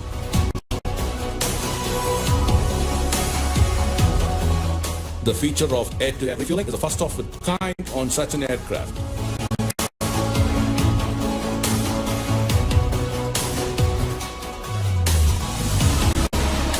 The AEWNC operations are supported by a host of ground equipment. These include the Mission Planning and Analysis Station, Ground Exploitation Station, Operator Training Stations, Wideband Ground Analysis Station, and the Automated Test Equipment. The AEWNC is a major element in the network-centric warfare using data link segments like SATCOM and C-band. The AEWNC ensures full connectivity to relevant forces in real time. Talking about time, let's rewind the clock. And it was in the year 2002 that a need for an indigenous cost-effective AEWNC system based on an executive jet was projected by the Indian Air Force. The contract for platform with Messrs. Embraer was finalized in August 2008. While the structural modifications were underway at Brazil, system design and development kept the scientists at DRDO occupied. The first flight at Brazil after modification was a major milestone which paved way for other activities to follow. 22nd of August 2012 witnessed the arrival of the aircraft at CABS Bangalore. From then on, installation and integration was the order of the day. Attention to details. Close supervision at all levels, Remedial measures for roadblocks. out-of-the-box solutions, Synergy and teamwork. and more importantly, the determination and the will to achieve the set objectives ensured that the project entered the execution and flight test phase. This system of systems posed a very unique and different challenge for the testers too. Close to 500 test sorties under various test conditions were executed to create system performance. Details and critical data analysis brought out the system capabilities and certain shortcomings during development. The quest to realize a reliable system was no easy task. The road ahead was not a smooth ride and was a challenging one.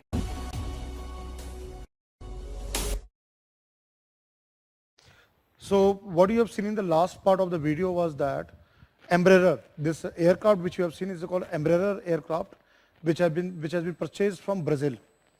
But now the things have changed. This video is an old video. This video, what you have seen, Netra name has been given by DRDO, but it is a very old video. See, earlier what we did was that this earlier when we developed the AWACS, what you have seen in the video, that was here we had this type of radar. This was radar, AESA radar. It's called AESE radar, actively electronic scanned array radar, which was built by DRDO. And this was the aircraft which we bought from Embraer aircraft from Brazil. Now here this radar can have 270-degree kind of surveillance there, right? It was a kind of horizontal kind of radar. But now this has been now replaced with another aircraft which we bought from Russia. We have bought from Russia IL-76. This is Ilyushin. This is from Russia. From Russia we have now bought this one, and it has been improved. Now this has been improved too. And now in place of that, now we are using a spherical and circular radar. This is now the radar has been made circular, which has a 360-degree surveillance. Did you get the point there? Initially, when we started with the project of AWACS, there we first bought Embraer aircraft from Brazil, and we put a horizontal kind of actively electronic scanned array radar, AESA radar, with 270-degree in terms of air, ground and the sea surface target. But then we now have purchased another aircraft, what is called Ilyushin from Russia, IL-76. And there on that aircraft we have now circular radar, circular, with 360-degree coverage, right? And we have given the name Netra. This has been given as the name Netra, which is based on Israeli system of Falcon. Very important, I'll tell you, it's very, very important. You know that what I found, I'll tell you that, what I found in most of the coaching institute materials and most of the materials, what I find is that it only discusses about Agni, Prithvi, BrahMos, only missile. Defense topic is beyond missiles. It's not only the missiles. We have naval system, we have air force defense, we have electronic warfare, we have so many things to discuss. Right? And UPSC can ask question from anywhere. Right? Question can come from anywhere. That's what I'm trying to bring about, those gray areas of the topics where UPSC can ask question. What if you get a question this year in the exam about AWACS? It may be asked. It can be asked in the examination, right? That's what I brought there. Clear there? So now what I'll do here, I'll come to the handout now. Now let's look at the remaining topics of handout. I'm now covering the remaining topics of handout. So in the handout 4.3, you have got aircrafts and helicopter. Right? Now the next part which you, the defense update handout, you find here aircraft. Now see what is Abhyas. And again I'll underline the main points on the handout there. Abhyas. So Abhyas is a high speed expendable aerial target, HEAT, HEAT. High speed expendable aerial target, right? This is called Abhyas. It offers a realistic threat scenario for practice of weapon system. What is Abhyas? It's just a kind of dummy kind of a system which can act as a enemy target. And we can use missile to hit the Abhyas. Abhyas means what? Practice. Abhyas is the Hindi word which means practice. For mock and dummy kind of a enemy target, right, which can be tested for missile testing or any kind of equipment testing, we can use the Abhyas. So that is called a high speed expendable aerial target, which moves very high speed in the air. And we can consider this HEAT as an enemy target. And we can test our missile, whether the missile can go to such kind of high speed targets there, right? So designed, Abhyas is designed for autonomous flying with the help of autopilot. There is an autopilot there. The configuration of Abhyas is designed on inline small gas turbine. It's just like an aircraft. You will find just like an aircraft. Then very important, Apache helicopter, AH-64E, purchased from USA. We have bought from 8 US made Apache helicopter, AH-64E, were inducted into the Indian Air Force, right? Now there is a deal signed with 22 Apache helicopter with Boeing company in 2015. The Boeing company which makes aircraft and all this. India has signed a deal with Boeing company of the USA to provide with 22 Apache helicopters. And we have got now 8 of them, right? Now what is this Apache helicopter will replace, this is going to replace Russian built Mi-25 and 35 helicopters. The most advanced multi-role heavy attack helicopter. What is Apache? Most advanced heavy attack helicopter, right? Now is also called flying tank. Is also called flying tank.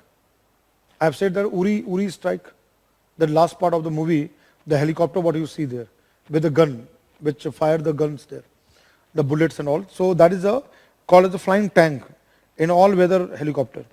So it has a vertical rate of climb over 2000 feet per second, maximum speed of 279 km per hour, and swift deployment can be done.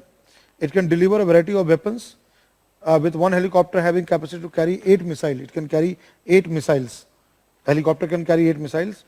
It has moderate electronic warfare capability, its versatility as a helicopter in network-centric aerial warfare, and capable of flying further, lower and faster than similar machine. Right, it can go very near to the ground. So that capability. Then Tejas, light combat aircraft Tejas. Naval version of LCA Tejas was tested there with aircraft carrier, and smallest and lightest multi-role supersonic fighter aircraft in the world in its class. It is designed and developed by Aeronautics Development Agency with HAL as a principal partner with DRDO and all these labs, CSIR, Bell, DGAQA, Indian Air Force and Navy. Saras aircraft for passenger, and you know that now Udan scheme. Now the government of India has a Udan scheme. What is Udan scheme? Where we have small airports connecting towns and cities there. Now for there we don't require big aircraft. We can do it for a small type of aircraft, what is called Saras. Now Saras has been developed. First ever indigenous light passenger aircraft Saras. Light passenger aircraft Saras was inducted into Air Force. Right, will be inducted in the Air Force from 2024. CSIR has developed. CSIR and NAL, National Aeronautics Laboratory, has designed this multi-role transport aircraft way back in 1999. Way back in 1999. Right, this was developed there. Troop movement, VIP transport, supply role. Where we can use Saras? Saras aircraft can be used for troop movement, for VIP transport, for supply roles during the emergency situation. Let's say natural disaster, earthquake and all this. We can use that. Low acquisition operation cost, high aircraft performance ability, latest generation technology they are used. So this will be a kind of a very important project there. First maiden successful test flight was in 2004. Then light combat helicopter LCH, right, by HAL under the Make in India program. So multi-role combat helicopter designed developed by HAL, Dhruv and Rudra. It is powered by 2 Shakti engines. These engines are there, Shakti engines, indigenous engines, and Sleek model, you can see there, what is given. So here two names are there, Dhruv. You can see the Dhruv, HAL Dhruv, right? Multi-role, multi-mission helicopter, inducted for both military and civil operation, even for peaceful purpose can be used. And it is given to Bolivia, Burma, like Myanmar, Israel, Maldives, Nepal. It can be used. And Sukhoi, whatever I have given on the flow chart, you can find that. Sukhoi Su-30 Mk1, MKI. So this is a can fly 1,500 kilometer, that without having to refuel in mid-air. You have seen how the refueling is done. In the AWACS system, you have seen the mechanism of refueling there, right? So security cover to island territories can be given, right? Equipped with BrahMos cruise missile. It has already been like with the P-8I long range multi-mission maritime patrol aircraft. Indian Air Force is using there. It can give a company to that. Then C-295 transport aircraft from Tata and Airbus for purchase of this 62 C-295 transport aircraft, right? Then again light utility helicopter KA-2260. All facts. Russia is from Russia there. Russian light helicopter, right? Then coming to here, Chinook helicopter, Boeing company Chinook helicopter from US, right? Multi-role heavy lift helicopter for transporting troops, artillery, equipment and fuel. It can be used for humanitarian disaster relief operation as well. Plus missions like transportation of relief supplies, evacuation of refugees. Dornier 228 aircraft, right? That is for Navy, Indian Navy there, and developed by HAL to meet the requirement and for commuting and transport. Is again a transport kind of a Dornier aircraft. Then MH-60R multi-role helicopter. Again from the Cabinet Committee on Security has allowed for 24 MH-60R multi-role helicopter from Navy from USA. Right, from procured foreign military sales route for the government. Other weapon system, Iron Dome. I have said Israeli Iron Dome interception system. So, Israel has a tension on the Gaza Strip, Gaza Bank or Gaza, West Bank or Gaza Strip. Gaza Strip there in Israel, they use Iron Dome is used there to intercept incoming rockets. Iron Dome is a mobile air defense system developed by Israel to intercept and destroy short-range rocket and up to 155 millimeter artillery shell fired from short distance, right? And it is all weather conditions for multiple threats simultaneously can be used day and night, can detect up to 4 to 70 kilometers to destroy the target in air only there, in the mid-air. And the last one is AWACS, Airborne Early Warning and Control System. It is also given the name Netra. DRDO has developed this. Now here see, what is important this way? It comprises an active electronic scanned array radar, which you have seen in the video, secondary surveillance radar, electronic and communication countermeasure, beyond line of sight data links, satellite communication systems, and advanced identification friend or foe probes. You have all seen in the video, right? So detecting, tracking enemy hostile targets, even including the drone. So this is the handout, right? This is the handout. All right. So I hope you have copied what I have given on the whiteboard. Plus you have in the handout, I have marked right under the handout. I think defense topic, the problem with the defense topic is too factual. Overload of information. Too many facts. Don't worry, right? जब गर्दिश में हो तारे मत घबराना प्यारे, right? Don't worry, right? UPSC is not going to ask you such a deep, very deep into facts. Don't worry, relax, right? You must know important technology which has come in the defense sector and that is in the news, and then some important facts, not all. And I am 100% sure nobody in the class will be able to remember it, all the facts. Not possible. So don't worry. Relax for them. Whatever I am discussing on the whiteboard, whatever the points I am bringing on the whiteboard, the important points which I am highlighting, go through that. Right? That will help you out. So anyway, I have done a lot of discussion on the defense topic. So we will do one thing, is that you will learn more in the part of your PT65 classes, right? In the PT65 you will be getting to that. I would better rather focus on other important topics also. There's not only one topic, there are so many topics out there. And you all don't have to do PhD in defense, right? You are not going to do PhD in defense technology, right? So you have to have a balanced approach. Last class I started with defense, and now already half of the class is gone. Right, I've already covered 4 hours, around 3.5 hours and 3 hours class on the defense topic, right? I think it is more than sufficient to cover, plus your PT65. Clear? Anything you have to ask? Because now we'll go to the other topics which are again important for the exam. Right, we'll be learning the nanotechnology and robotics. Right? Okay, good. Arjit has translated this one. What he has translated there? When your stars are not favoring you, do not get nervous, pyare. At the rate of Hemant. Okay. All right. Guys, you are having a lot of fun in the chat box.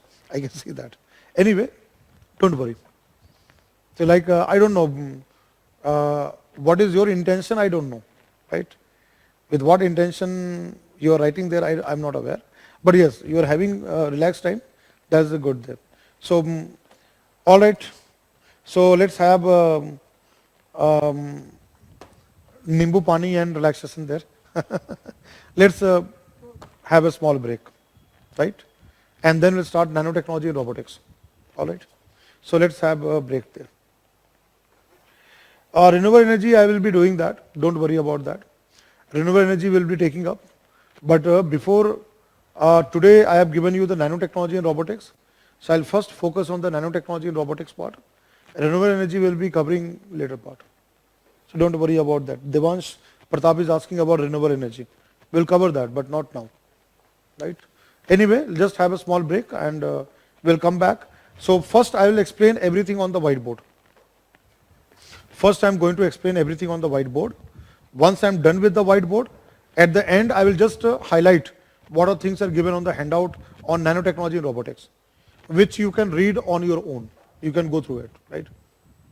I'll just highlight the important points on the handout, which you can read and understand. But first what I'm going to do, I'm going to use the whiteboard, right? Clear there? So let's have a break here. After the break, we'll go through the topics there.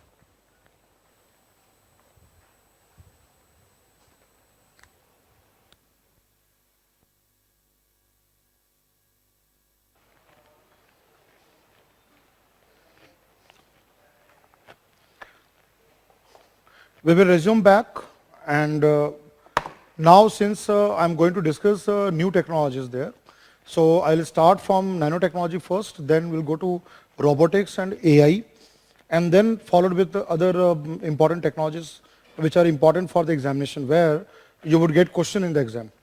Because I want that all of you who are going to appear this exam, at least the science and technology questions, wherever the possible areas are there, you are able to prepare well, and question comes in the exam, you are able to solve that.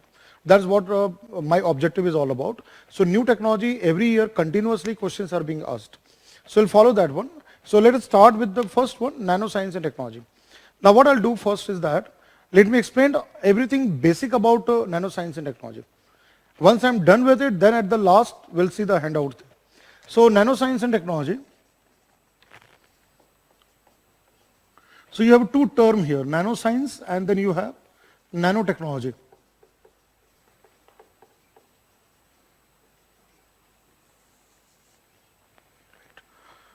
See, science, when you use the word science here means when we try to find out answer to any natural phenomena, right? When we try to discover or when we try to invent, right, based on the discovery, based on the theory part, based on the scientific principle part, and we apply in our day-to-day life, or we put in an industrial application, there the technology comes into that. So when we say nanoscience here, the first thing about nanoscience is that it is basically science of atoms and molecules. right? How atom or molecule behaves, right? It's a scientific investigation. What happens with properties of such atoms and molecules? That where the nanoscience comes into that. So here it is basically science of atoms and molecules, and here what comes here, that is in terms of properties. Properties of atoms and molecules, because such kind of atoms and molecules, they exist at nano size, right? Atom molecules which exist in the range of 1 to 100 nanometers. Here the range is taken as 1 to 100 nanometer, right? Where 1 nanometer is equal to 10 to power minus 9 meters, right? That where the any kind of substance which is made of atoms and molecules which goes to that kind of particular range. Let us understand how we can understand the term the nano, you can understand like that. Here, when you take here we can see with naked eyes. Nano, when you use the word nano, 10 to the power minus 9 meters, it is 1,000 times much smaller than here, which is not visible to our eyes. Like normal kind of dust particle and all, you know that, right? Even further smaller than that, which is not possible for human beings to see through it in such a small scale. Even the nano world, bacteria, cell, right, biological systems also comes into that. Particularly the microorganisms like bacteria and all, they belong to the nano world, right? So nano here, when we go to the range of 1 to 100 nanometers, and we study the properties of such nano atoms and these atoms and molecules, what we call nanoparticles. We use the word nanoparticles, right? That is in terms of properties of nanoparticles.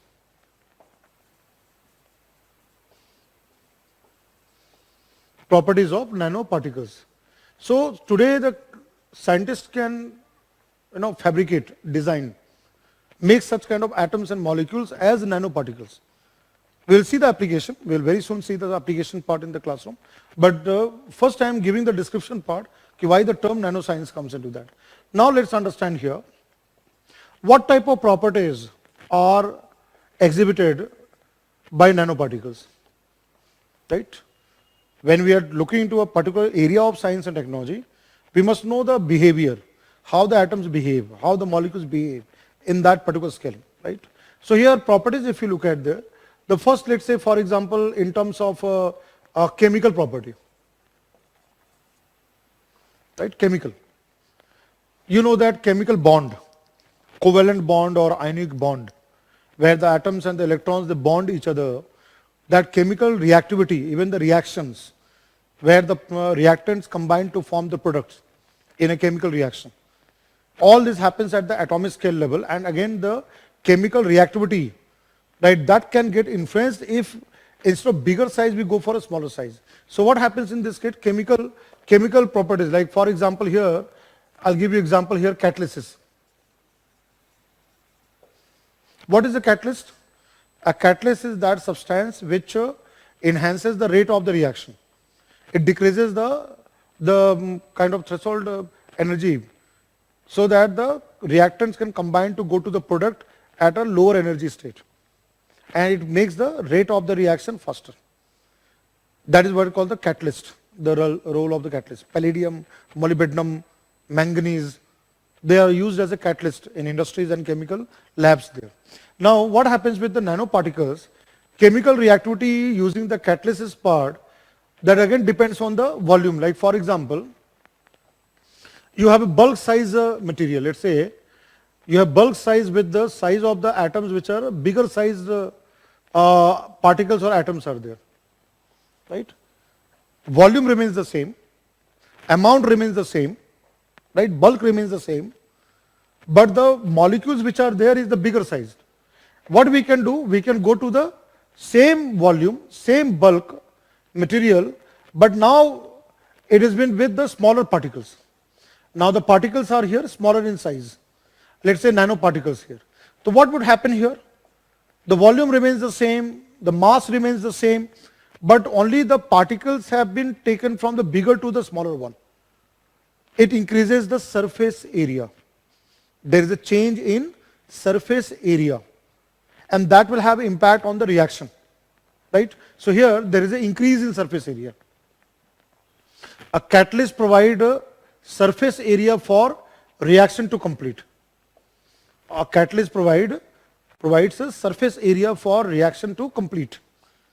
So by decreasing the size of the particles, we are able to increase the surface to volume ratio, thereby increasing the catalysis, right? That is what I have given the example. Then optical property. Optical, in terms of, let's say, I'll give you example, fluorescence. What is fluorescence? I mentioned the word here, fluorescence. Fluorescence is a optical phenomena where an atom which absorbs the light and then give out, emit to some other wavelength, right? Again, it depends on the nature of the particle, nature of the atoms there, right? Then thermal conductivity. In terms of heat and all, thermal conductivity. Again, that can depend on the atomic and molecular property. Electron conductivity, in terms of current or electron conductivity. Then tensile strength, mechanical strength. Mechanical strength comes from the bonds, right? The strength comes from chemical bond, what atoms and molecules are combined together. So nanoparticles can enhance or change the mechanical strength of the material. So all these are investigated, studied at the lab level. So there are various type of instruments which are used for studying such kind of properties of atoms and molecules. Now what comes here, when we use the word here, any example, if you, let's say, we'll give the example of nanoparticles and nanomaterials. So what is here? It is basically the area of chemistry and material science. We are dealing with the materials at such a small scale. Now what I'm coming here, now it is a basically, as I said, it belongs to material science. It is the area of material science. And here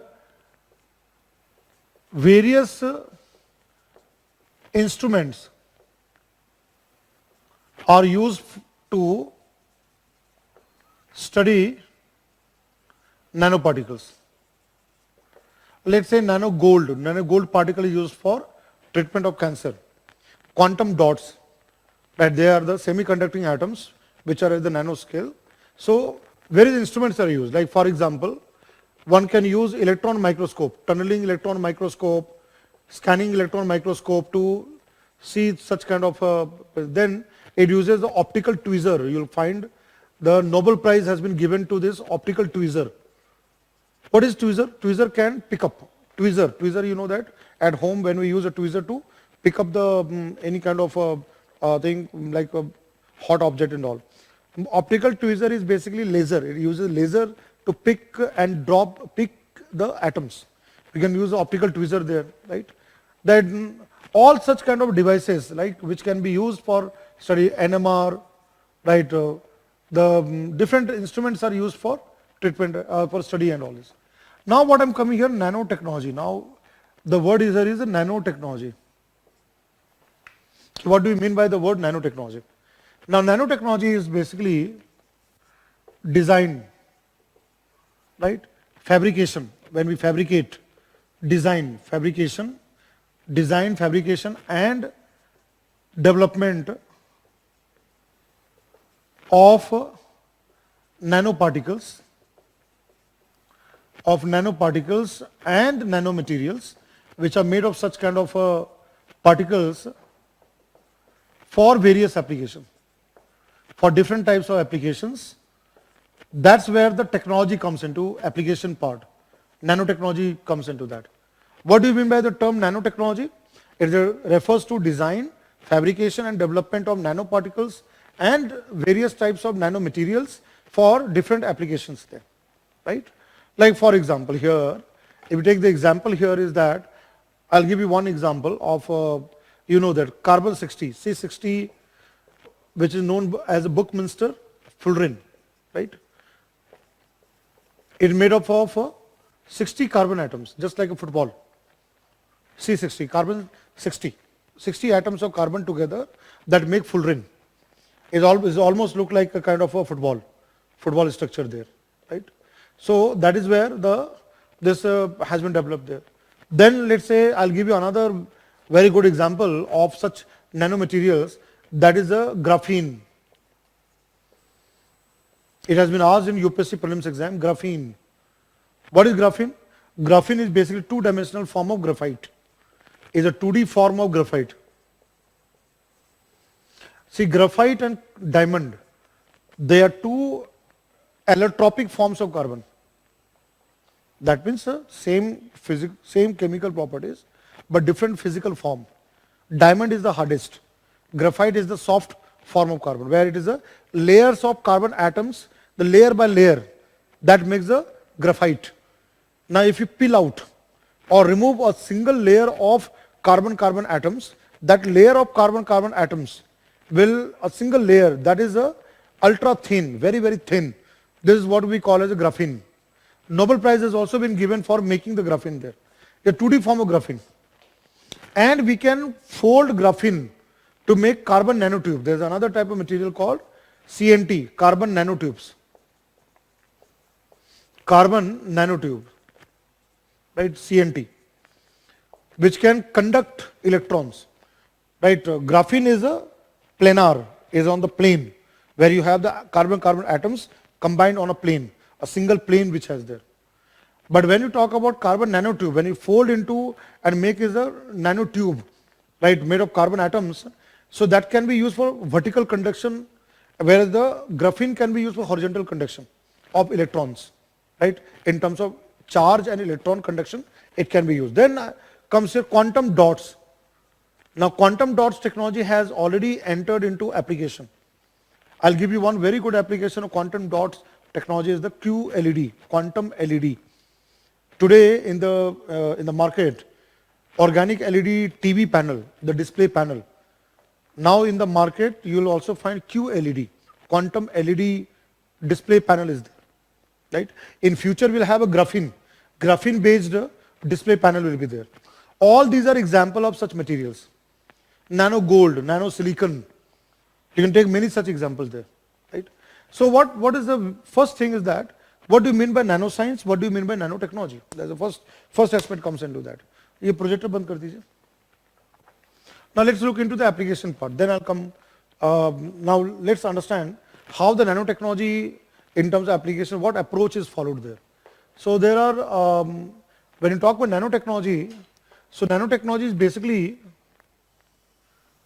you can say it is a emerging technology, nanotechnology is a new and emerging technology.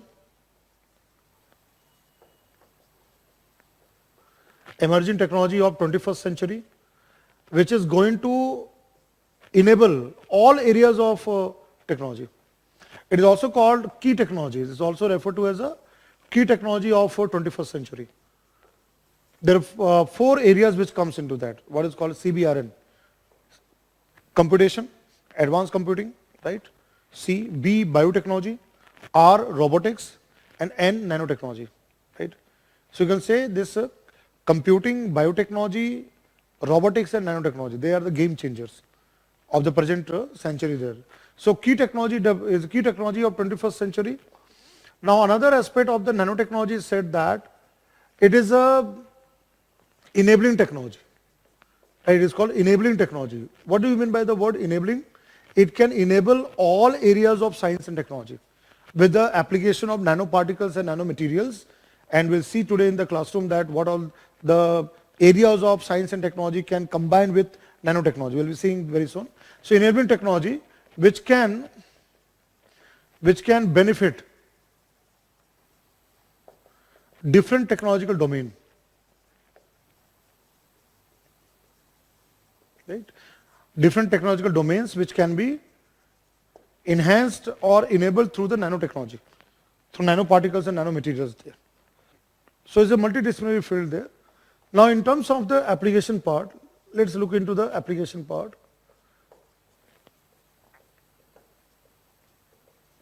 So if you see the application parts, the first one, let's say nanotechnology and biotechnology. Nanobiotechnology. Right? That's the combination of biotech and nanotechnology together. Nanobiotech. Right? Like let's look into application. Like for example, I'll give you one good example. DNA. The DNA, RNA, deoxyribonucleic acid, double helix or RNA, all these molecules are at nanoscale. So let's say here DNA nanochip, which can be used in the lab for detection of DNA as a DNA probe, as a biomarker, biological marker or biomarker, it can be used, DNA microchip there. Then you know the antibodies. When you talk about antibodies, there are antibodies, immunoglobulin, which our immune system makes. They are again proteins, which are again at the nanoscale. I'll give you another example here. Nano capsule, right? A kind of a capsule. Within that we can have drug or medicine and can be used for targeted drug delivery to the desired cell or tissue, particularly in the cancer, treatment of cancer there, right? So nano capsule has been now worked out to develop there, such kind of material there. So such kind of a thing can, in future is going to be more development in the field of biotechnology. Then here, health and medical science. Medical science, if you look at, in terms of nanotechnology and medical science and healthcare there, let's say for example, nanomedicine. Nano gold particle has been now developed for treatment of cancer. Nanomedicine, right? Let's say nano gold, right? Another one is that here, let's say prosthetic material, body implant, nano composite, made of composite material which are made of nanoparticle, nano composite body implants. Let's say when there is a, for example, when there is a injury, accident, let's say knee rupture or knee transplant, right? Then all this can be done with the normal type of materials which are used as implants. Now imagine that in future we have nano materials which can be used as body implants, as a part of prosthetics, right? That can benefit, which will be elastic and will mimic the actual kind of knee and those kind of body parts. Scientists are trying to develop those kind of a prosthetic material that can be used in the medical science there, right? Then let's say here electronics, nanoelectronics. From microelectronics, now nanoelectronics have come up.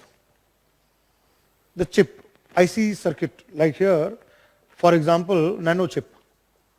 And you can see that the scale, now what is happening there? The bulk is becoming smaller and smaller. The dimension becoming smaller and smaller. Earlier the mobile phone and the devices what we were using were very heavy and bulky. Now it is becoming sleek. Sleek type of mobile phones have come into the market. It has got more components inbuilt on the IC, integrated circuit layout. More components have been fabricated there, which are at the smaller scale, right? So all such device what we were using in the past, with the advent of nanoelectronics, with such kind of nano chip, we were able to get more services, more features, more application, right? And the bulk is becoming lighter and lighter. Again, that is a nano electronic advancement. Nano computing. The next generation high performance computing, that is a nano computing. We can use nano computing, and nano computing can also help in the quantum computing. What is quantum? Quantum mechanics deal with atoms and electrons. We are dealing with a very, very small scale. Nano computing is going to help support quantum computing. Like nowadays there is a very important current aspect going on, quantum supremacy. Google company is investing heavily in the quantum computation. In China, they have shown the quantum supremacy. Again, that can be at the very nanoscale, where such atoms can be used in terms of quantum computation. Particularly the photons, the light. Light can be the carrier of information, right, as a part of quantum computation there. So nano computing there. Then let's say other areas, for example, space science and technology. If you look at space science and technology, let's say for example here, CNT, carbon nanotube, right, can be based, system can be used in the, can be used in where? Can be used in satellite. Satellite is spacecraft. The future spacecrafts, we can use that. At the same time, we can build lightweight, right, the lightweight so that it is not heavy. If imagine that using nanomaterials, we are able to make lightweight spacecraft, lightweight satellite, lightweight launch vehicles. It will reduce the kind of weight of the spacecraft and satellite, and we will be able to carry more payload. We will be able to carry more payload, more instruments on this spacecraft. So here the lightweight materials like lightweight spacecraft and let's say launch vehicle. So any such kind of development, right? NASA, the US agency, space agency, they are already working to develop such kind of technology in the space field. Defense, you can take the example of defense technology there. Defense science and technology, I'll just give you an example here. For example, one aspect can be nano weapons, which cannot be seen easily, right? Nano sensors, the sensors which can sense the environment, right? Nano sensors, they are being now developed by scientists worldwide, right? Then let's say color changing polymers, right? Stealth technology. What is stealth technology? Cannot be detected with radar there, right? So let's say for example, color changing, like you know, it will have the same kind of effect as a chameleon does. Color changing chameleon, right? So color changing polymers, coating on missiles. So it will just on missiles or let's say fighter crafts or naval warship, whatever comes into that. So will be difficult for the light based system to detect color changing polymers. So again, this can be there. All this development can be there in the future there, right? So you can say a lot of area. Now it has come into consumer products also. Like nanotechnology has entered into the consumer market. Now various type of consumer products are now being developed. Let's say for example, smart fabric, nano fabrics, which cannot accumulate dust, strain, right? Smart fabric, dust free, stain free kind of cloth, textile, garment. You don't have to do the press, right? It will not accumulate any kind of dust or stain or any kind of dirt also there. So smart fabric, nano fabrics there, right? Then comes here glass, nano glass, which can keep the house, interior house cool, not allow the infrared radiation to get inside, can filter off the radiations. It can be normal specs, right, what we wear, right, anything such device can be there. Then again here, nano composite based, let's say nano filter for water purification, nano filters in water purification system there. Whether it is a sewage system or any kind of system there, right, nano filter will not allow smaller size particles to or any kind of such bacteria and all to pass through that. Nano filters, right? Nike company has developed the shoe lightweight, again the nanomaterials, right? So various products are now getting now made with the application of nanotechnology, right? So that is where the future will have a big market in terms of nanoscience and technology application part. That's what I have used the word enabling. It can go to any area of science and technology. You can take robotics also, nano robotics, nano boat.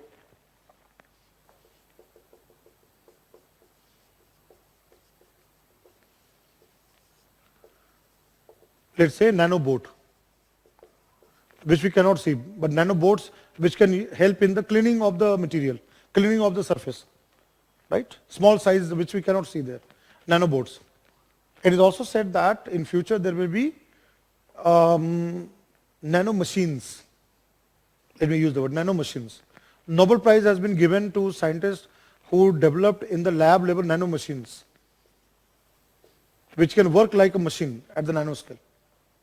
Right? So you can take any area and current affairs. When you read current affairs material, always you will come across some form of development of nanotechnology. Right? Current affairs will always come out with the different types of applications of nanotechnology. But these are the benefits what we get. Now what comes here? Disadvantage. What are the demerits of the technology? See, there are technologies which are double-edged.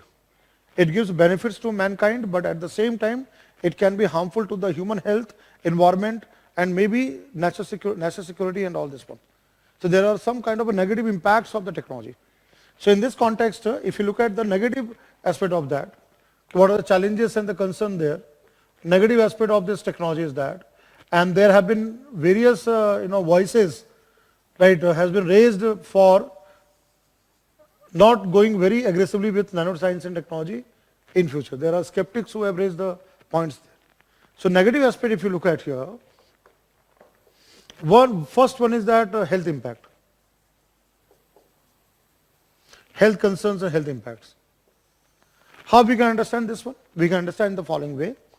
When we use more and more nanomaterials, nanoparticles in our day-to-day life, such kind of nanoparticles which are invisible, cannot be seen with naked eyes, can easily enter human body. And if by entering human body, it has certain kind of a side effect, right? Let's say, for example, you get an advertisement that fair and handsome. What fair and handsome? You have seen the different ad, John Abraham and all these guys, Shah Rukh Khan and everything, they do that, okay, your skin will glow, right? You have a dark complexion, will become very fair, smart and handsome, fair and lovely, fair and handsome. And you have seen in the ad, the guy is very dark skinned, and within a second, Gora, it becomes Gora, right? Fair. You have seen all those kind of advertisement there.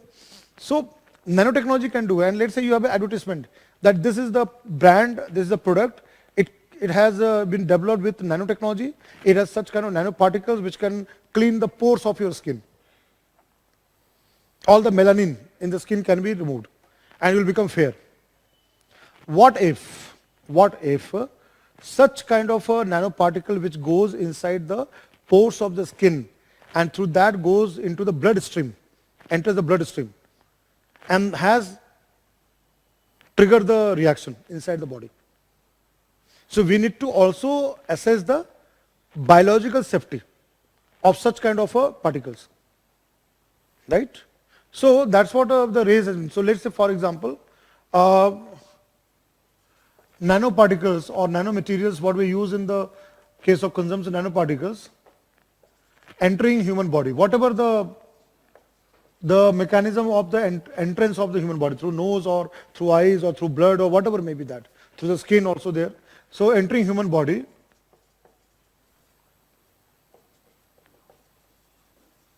triggering, let's say, radicals, free radicals, affecting cells and tissues. Let's say, for example, I'll just give you a very good example here. Cells and tissues damage the DNA, right, or maybe having such kind of side effect. Let's say, for example, in medical science, we are going to use the nano gold. What about this nano gold particle? If it doesn't get assimilated, then it may have some of the impact on the other cells and all this. We are thinking of using targeted drug delivery, using nano capsule or nanomaterials. What if it has a side effect? So we need to assess that, right? So that is one part. Then again, what happens? Nanoparticles entering the food chain, biomagnification, right? When it is in soil, let's say, when the nanoparticle will go to the soil, water and all, and it enters the food chain, what will happen there? Successive trophic level. across the food chain, right from the producer, the green plants, till the herbivore, carnivore, omnivore, higher organism. The nanoparticle which will enter the food chain will reach to the higher organism. And then it can cause a problem there. It can be possible that product which we use made of nanoparticles and nanomaterials and we discard it. As we today discard the electronic items, e-waste, electronic waste. What about the nano-based products, which we, after the lifespan, we discard it. We don't recycle it. And such kind of nanoparticles which we cannot see goes to the environment, enters the food chain. So there is something called as a biomagnification effect. So that can be a concern here. Then second, as I said, environmental impact. We can also bring about the environmental issues over there. Environmental impact.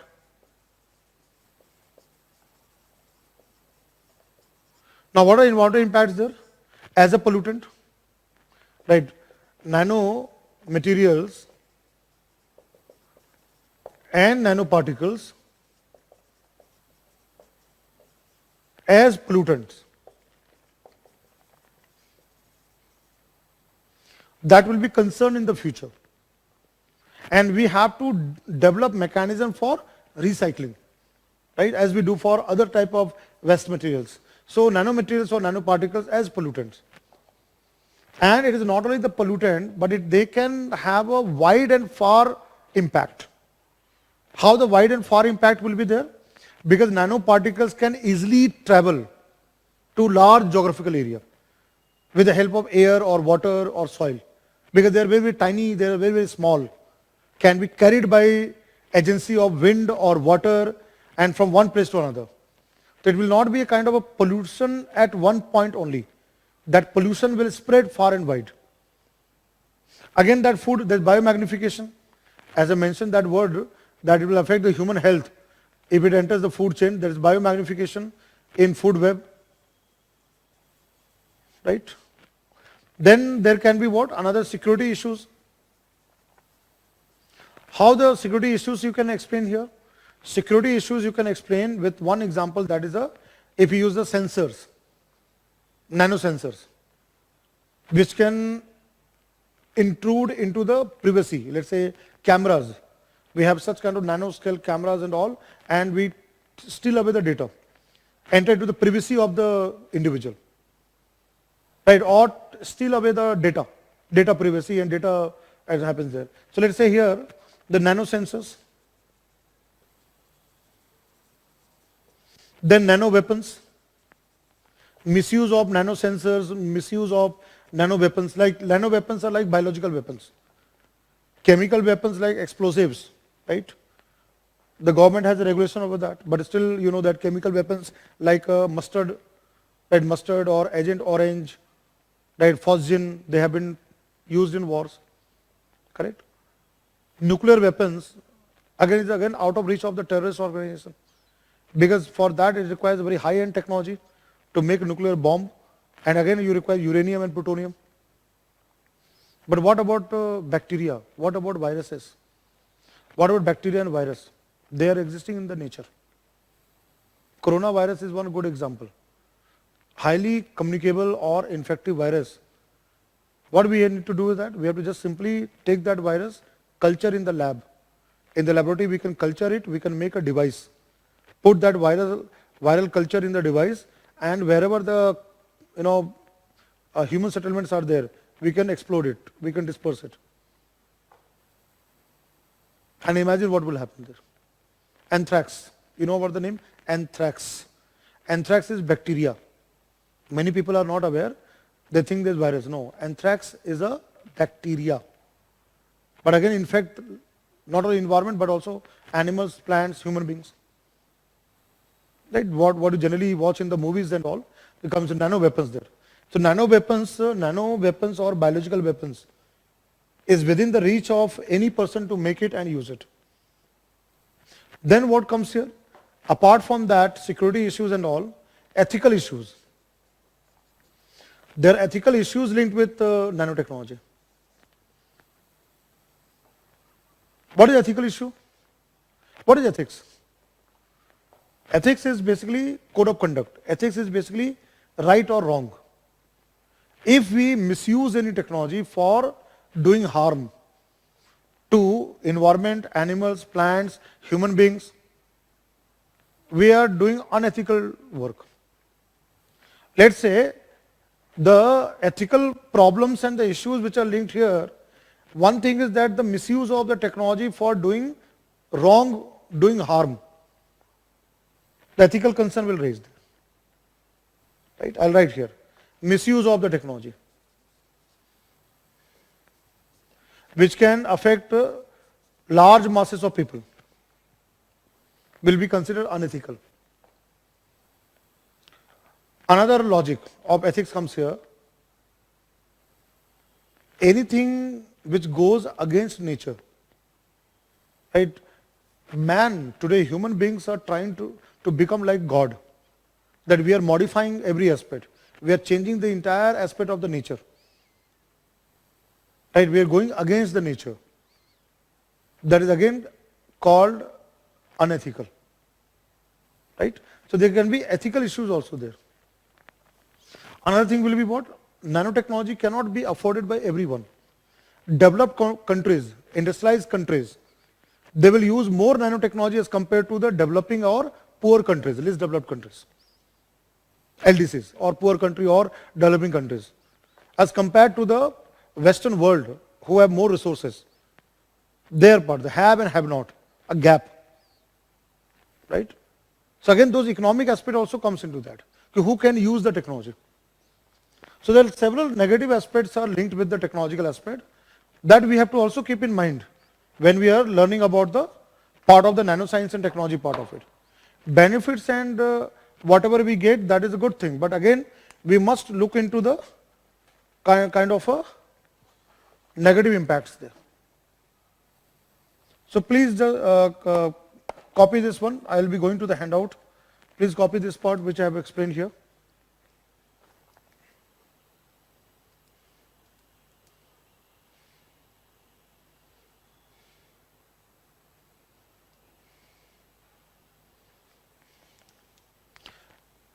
I will come to now handout. I have given you second handout in the login page, you can find that. That is the science and technology handout on nanotechnology and robotics. We will now discuss that part, nanotechnology part which I have given the first part of the page. Let us go into that and then we'll get back to the robotics part. Now nanotechnology will also be covered in your current affairs and PT65, so need not have to worry about it. But again, there are certain things which I would like to highlight in the classroom through the handout, so that I'll follow there.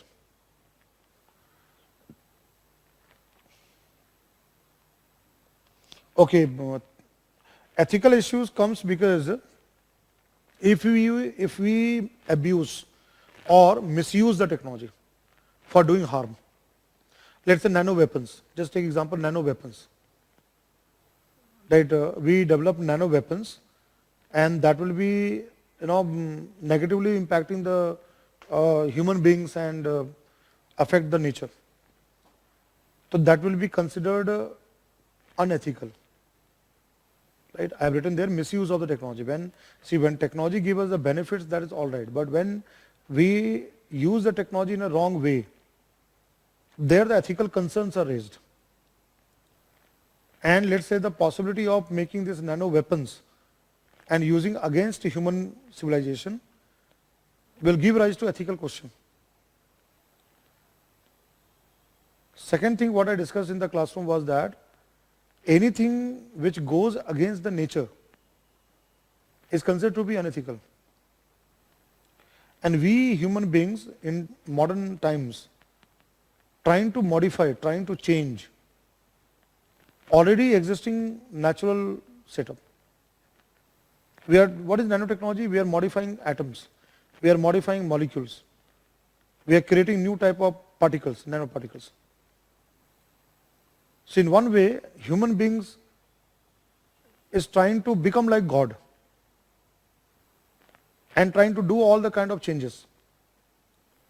Ethicist will say that it is against the natural order.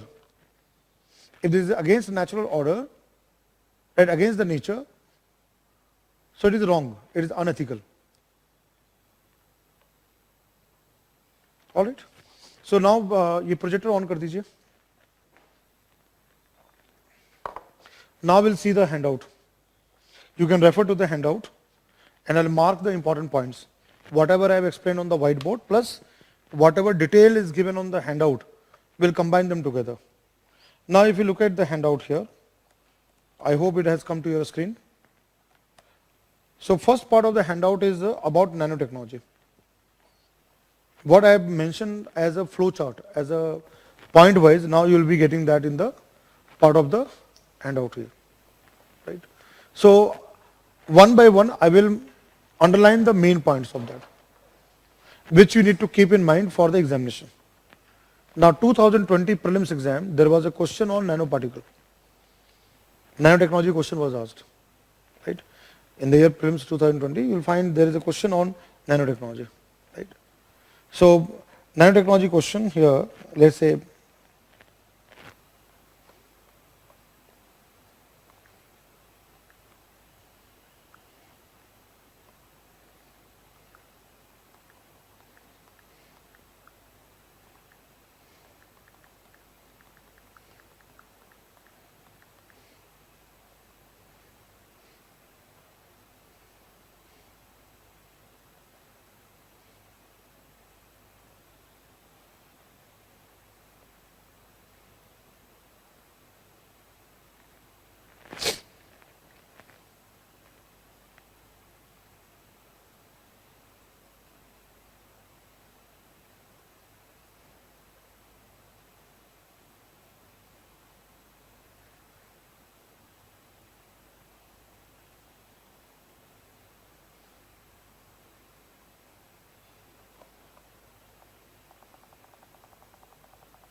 I think the screen has come to you.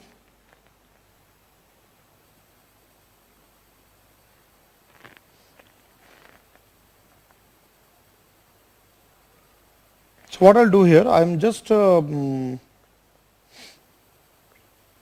take the question after some time, not now. I'll take the question after some times. So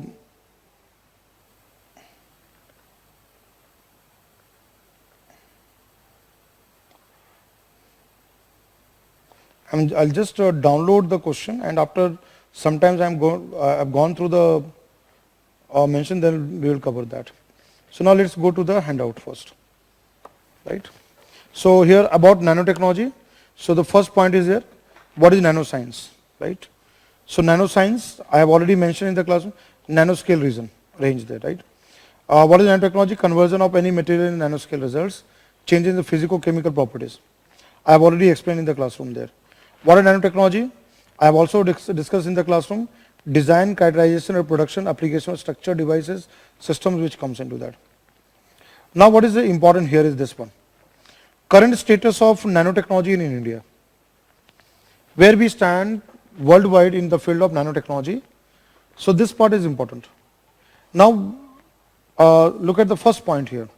The first point is that India is now ranking third in the number of researches in the field of nanotechnology after China and USA. Research.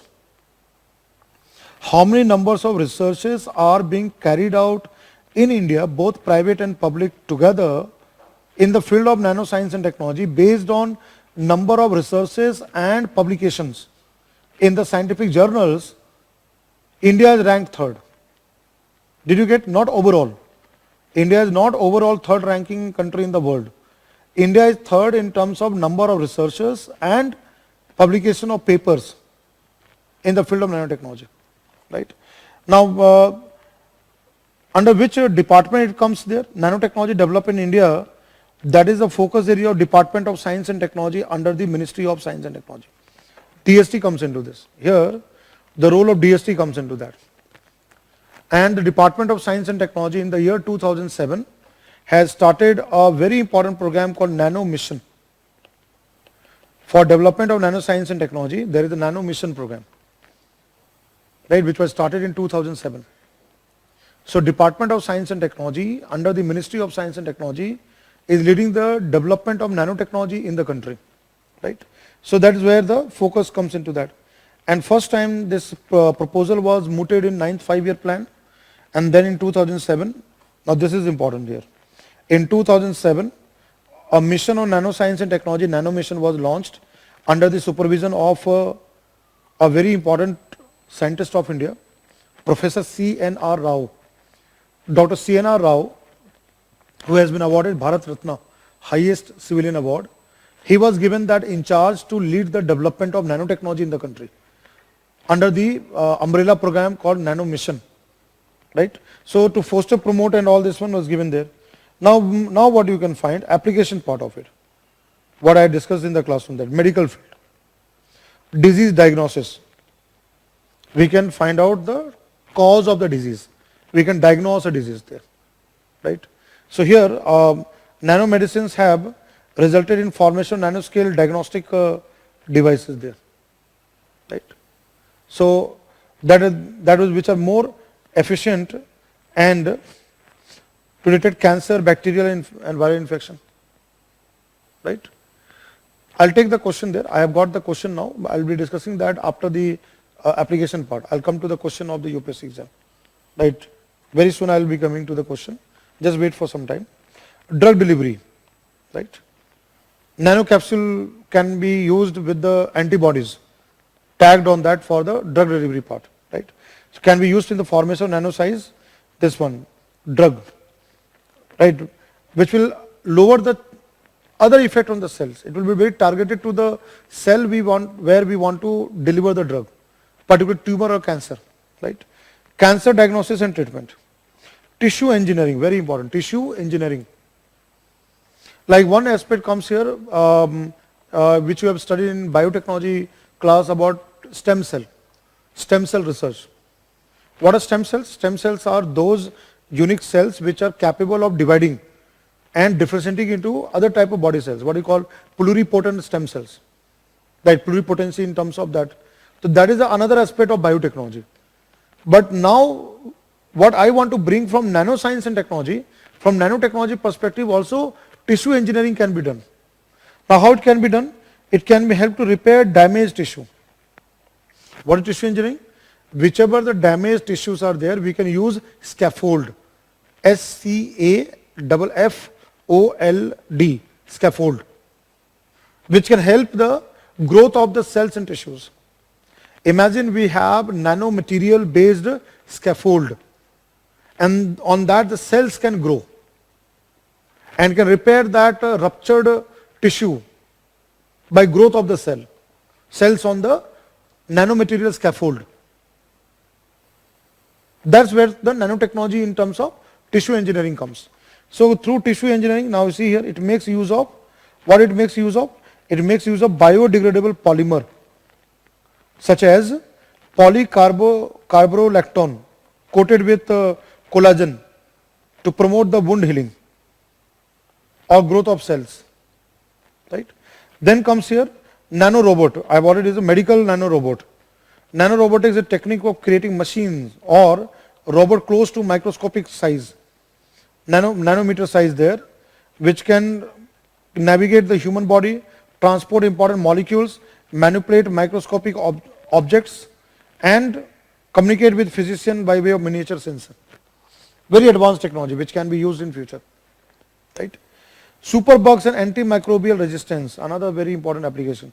Superbug, what is superbug? Superbugs are those type of microorganisms, particularly bacteria, which have acquired genes, genes, genes or DNA, to resist the effect of multiple drugs, particularly antibiotics. In India, there is a superbug called NDMA, that is named after New Delhi metallo bacteria is there, that has been found there. So now antimicrobial resistance, what is AMR? If this AMR happens, such kind of bacteria enters the human body, and then misuse of the antibiotics, like in TB, tuberculosis RNTCP program, the person who is diagnosed with tuberculosis and then there is a dose of antibiotics given to that.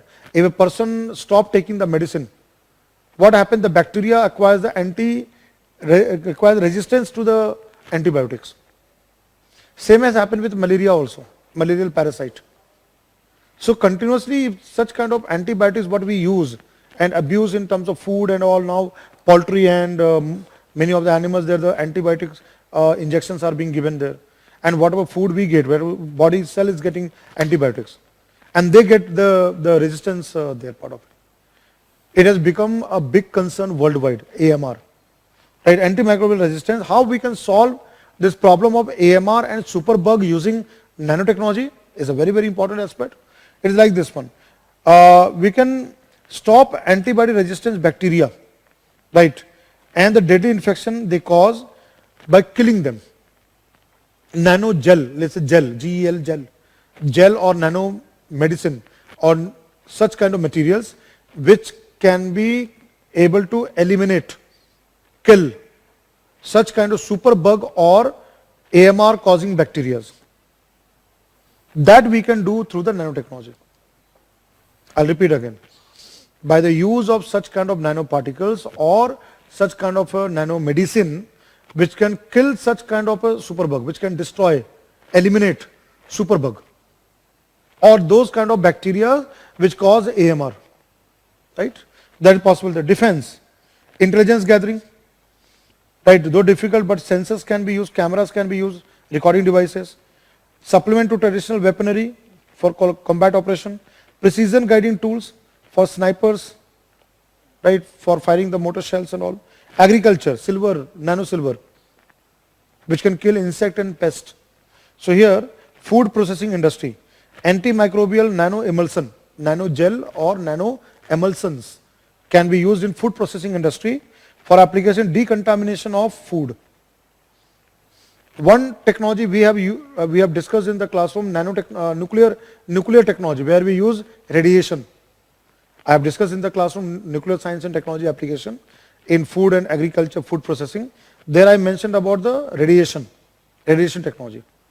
Now we are talking about again food decontamination, right, through nanomaterials, right. So here antimicrobial nano emulsion can help in decontamination of food, equipment, packaging or food, nano-based antigen detecting biosensors, right, for identification of pathogens, which are bacteria or such kind of pathogens which are there, we can detect that. Antibacterial products such as nano silver, very, very important, nano silver, which can kill bacteria, right. Nano silver as a material preservative can reduce the odor or smell, right, can keep the food fresh. So silver as compared to other silver preservatives. Soil health can be maintained by neutralizing the harmful chemical or biological agents. We can maintain the soil health by eliminating or minimizing the such harmful chemicals, right. Bioindicators, we can use bioindicators. Biological indicators can be used to detect biomagnification of pesticides and fertilizers which enter the food chain. Enhancement of agriculture productivity using bioconjugated nanoparticles. Encapsulation for slow release of nutrient and water. Like you know that you have read about it and it was asked in UPSC exam, like neem coated urea. We can do the coating of urea with neem, which can help in slow release of nitrogen to the soil. Same way we can also use nano encapsulation, nanotechnology based, nanomaterial based encapsulated material, bioconjugated nanoparticles or encapsulated form to the fertilizers which can release the slow release of nutrient to the soil and water, right. That can also be done. Then use of nanomaterials for preparation of different kind of biosensors, right. You can be using remote sensing devices, precision farming, controlling pests, we can use nanotechnology. Water treatment remediation, nano membranes. I have mentioned in the classroom nano filters, nano membranes. Membranes for water purification, desalination, detoxification. Nano sensor for detection of contaminants and pathogens in water. Nanoporous zeolite, ZEOLITES. Porous material, nanoporous zeolites, nanoporous polymers, attapulgite clays for water purification. Magnetic nanoparticles for water treatment radiation. Magnetic nanoparticles. Construction. Now another very important construction. Nanomolecular structure to make asphalt. Molecular structure to make asphalt and concrete more robust, and which can reduce seepage of water. Heat resistant nanomaterial to block ultraviolet and infrared radiation.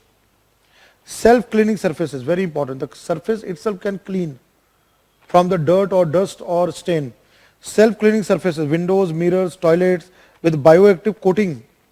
Energy field, in the field of energy, novel hydrogen storage system, hydrogen fuel cell technology, microbial fuel cell technology, right? So novel hydrogen storage system based on carbon nanotube, hydrogen storage system based on carbon nanotubes, and other lightweight materials, photovoltaic cell, solar panel. We'll study in the renewable sector that solar panel, what we use, rooftop solar panel made of the silicon or germanium based semiconductor based photodiodes are there.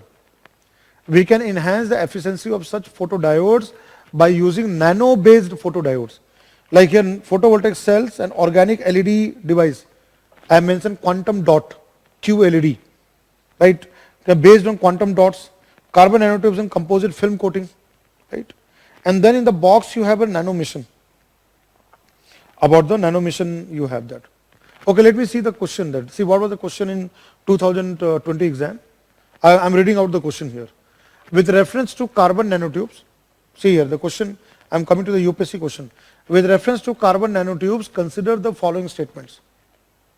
The statement number 1, they can be used as carriers of drugs and antigens in the human body. Number 2, they can be made into artificial blood capillaries for an injured part of human body. They can be used in biochemical sensors.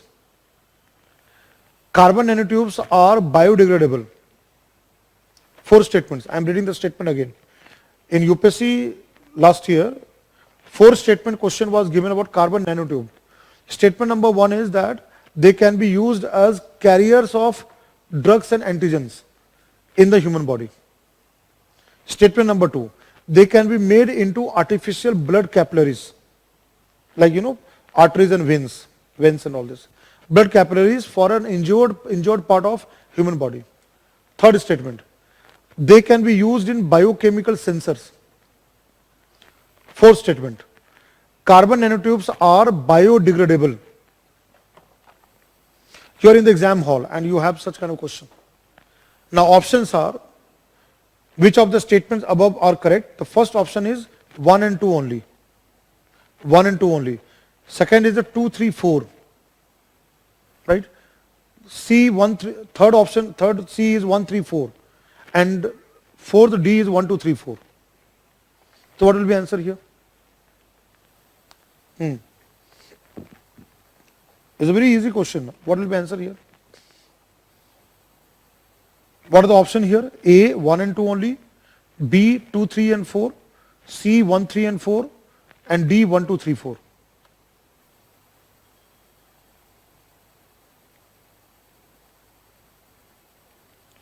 If you go reverse, I'll start reverse. Let's take statement number 4. Carbon nanotubes are biodegradable. Correct or wrong?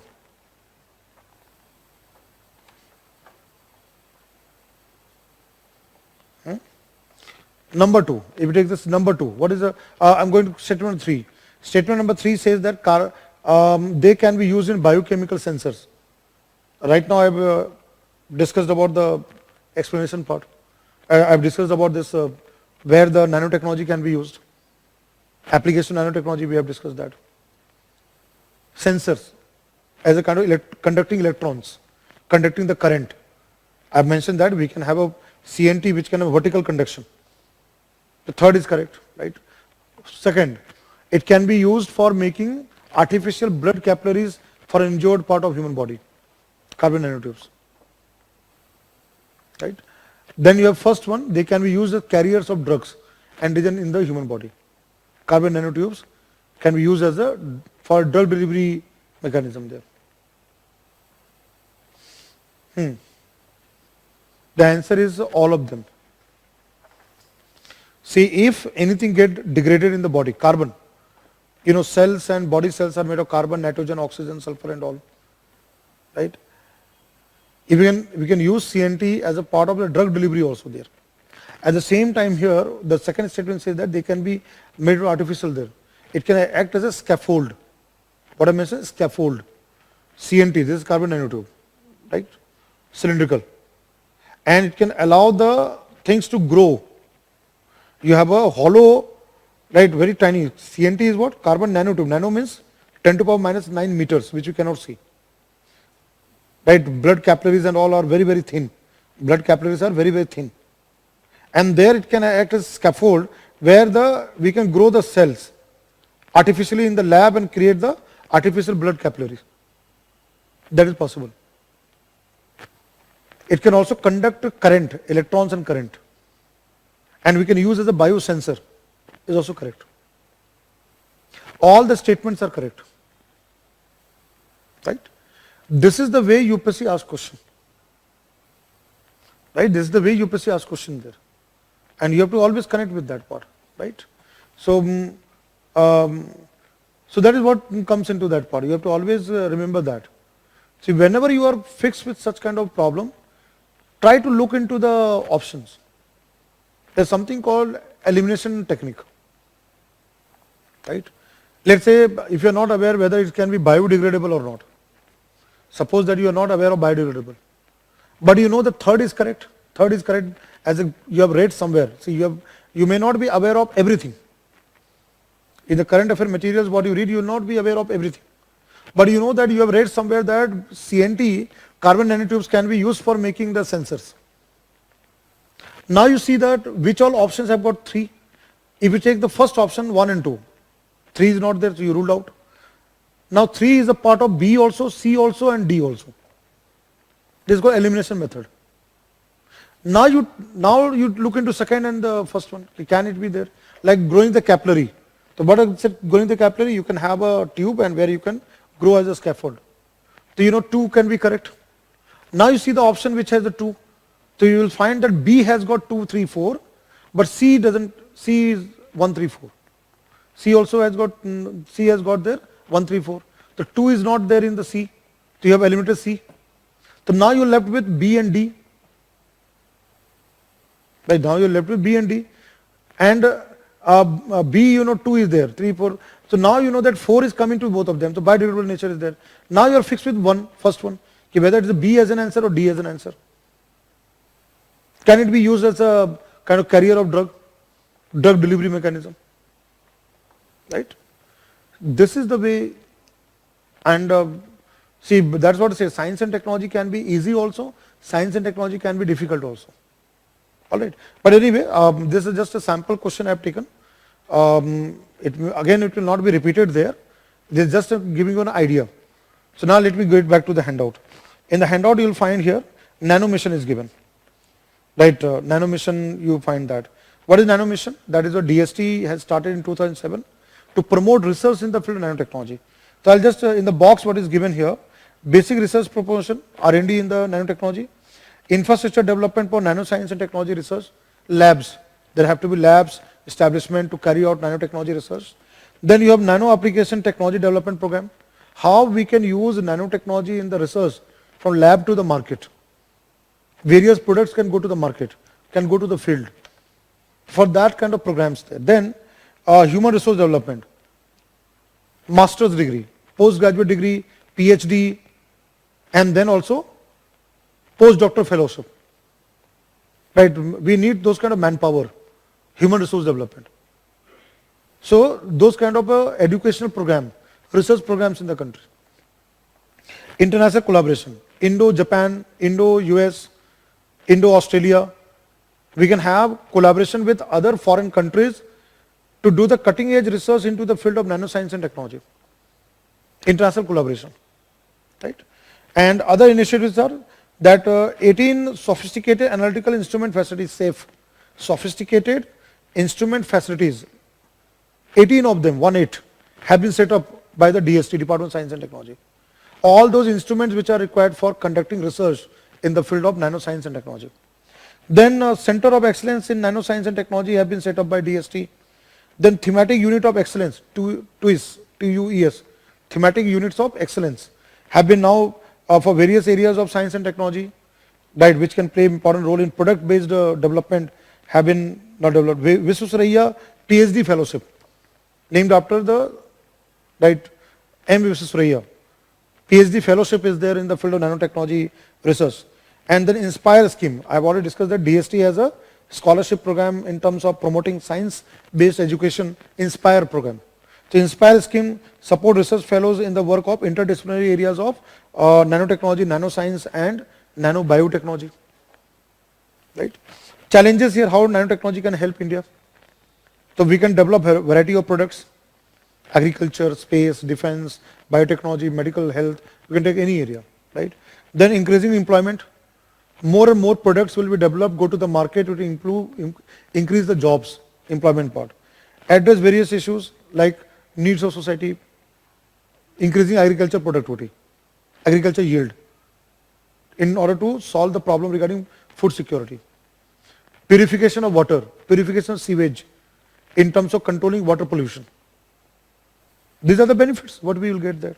So that is given the offering help to various sectors.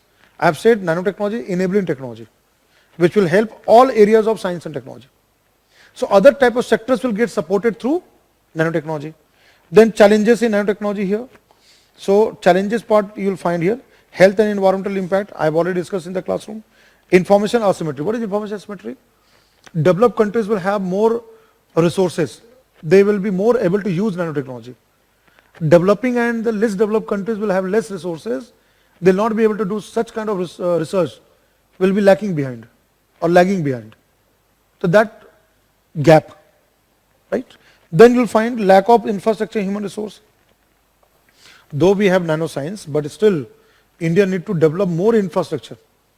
We don't have more skilled manpower also there. Then coming to high cost of technology, nanotechnology is a high-end technology. It requires a lot of investment, right? Then governance issue.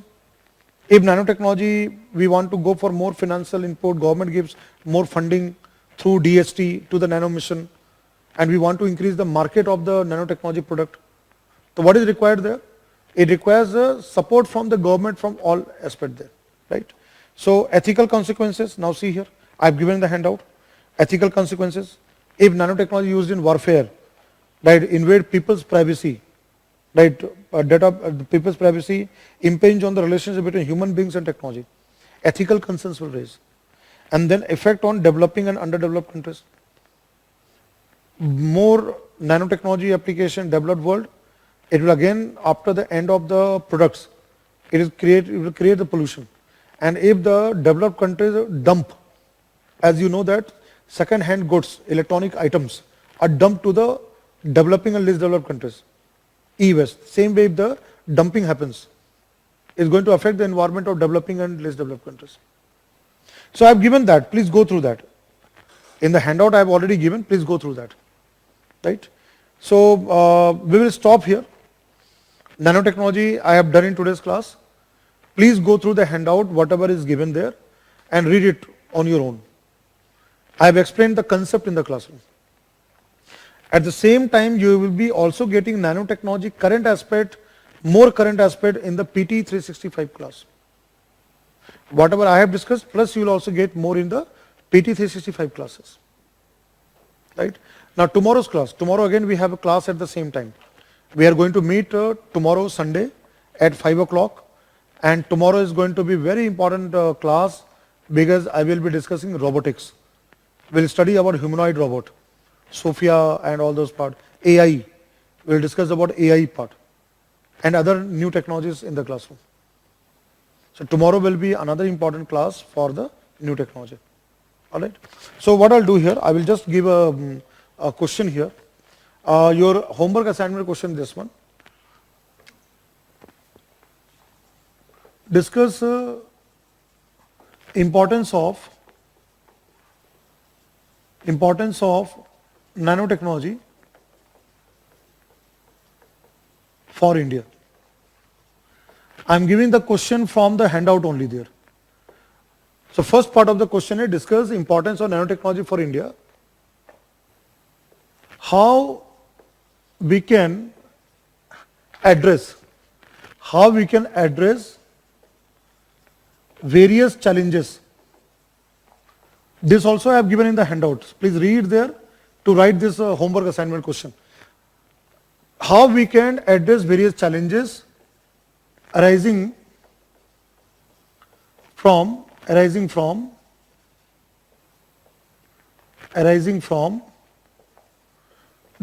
of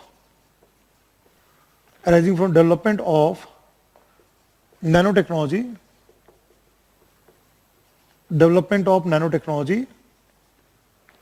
in the country. Nano mission question has been asked in the main examination.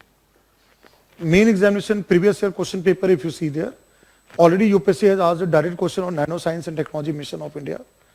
Direct question to write about that program. Now I am giving another question. Discuss importance of nanotechnology for India and how we can address various challenges arising from development of nanotechnology in the country. You have to answer in 150 to 200 words. Answer in 150 to 200 words. 10 marks question. So please read the handout and try to answer it. All right, guys. I know that you may be having two classes every day, and particularly on the weekend you are having 2 classes, and then I am doing all the torture to you in the evening time science and technology class 5 to 8 o'clock, and then you are getting all these things. So don't worry, right? Keep on working hard, you will succeed. All right. So I'll end the class here, and we'll continue the robotics part in tomorrow's class. Thank you everyone. Good night.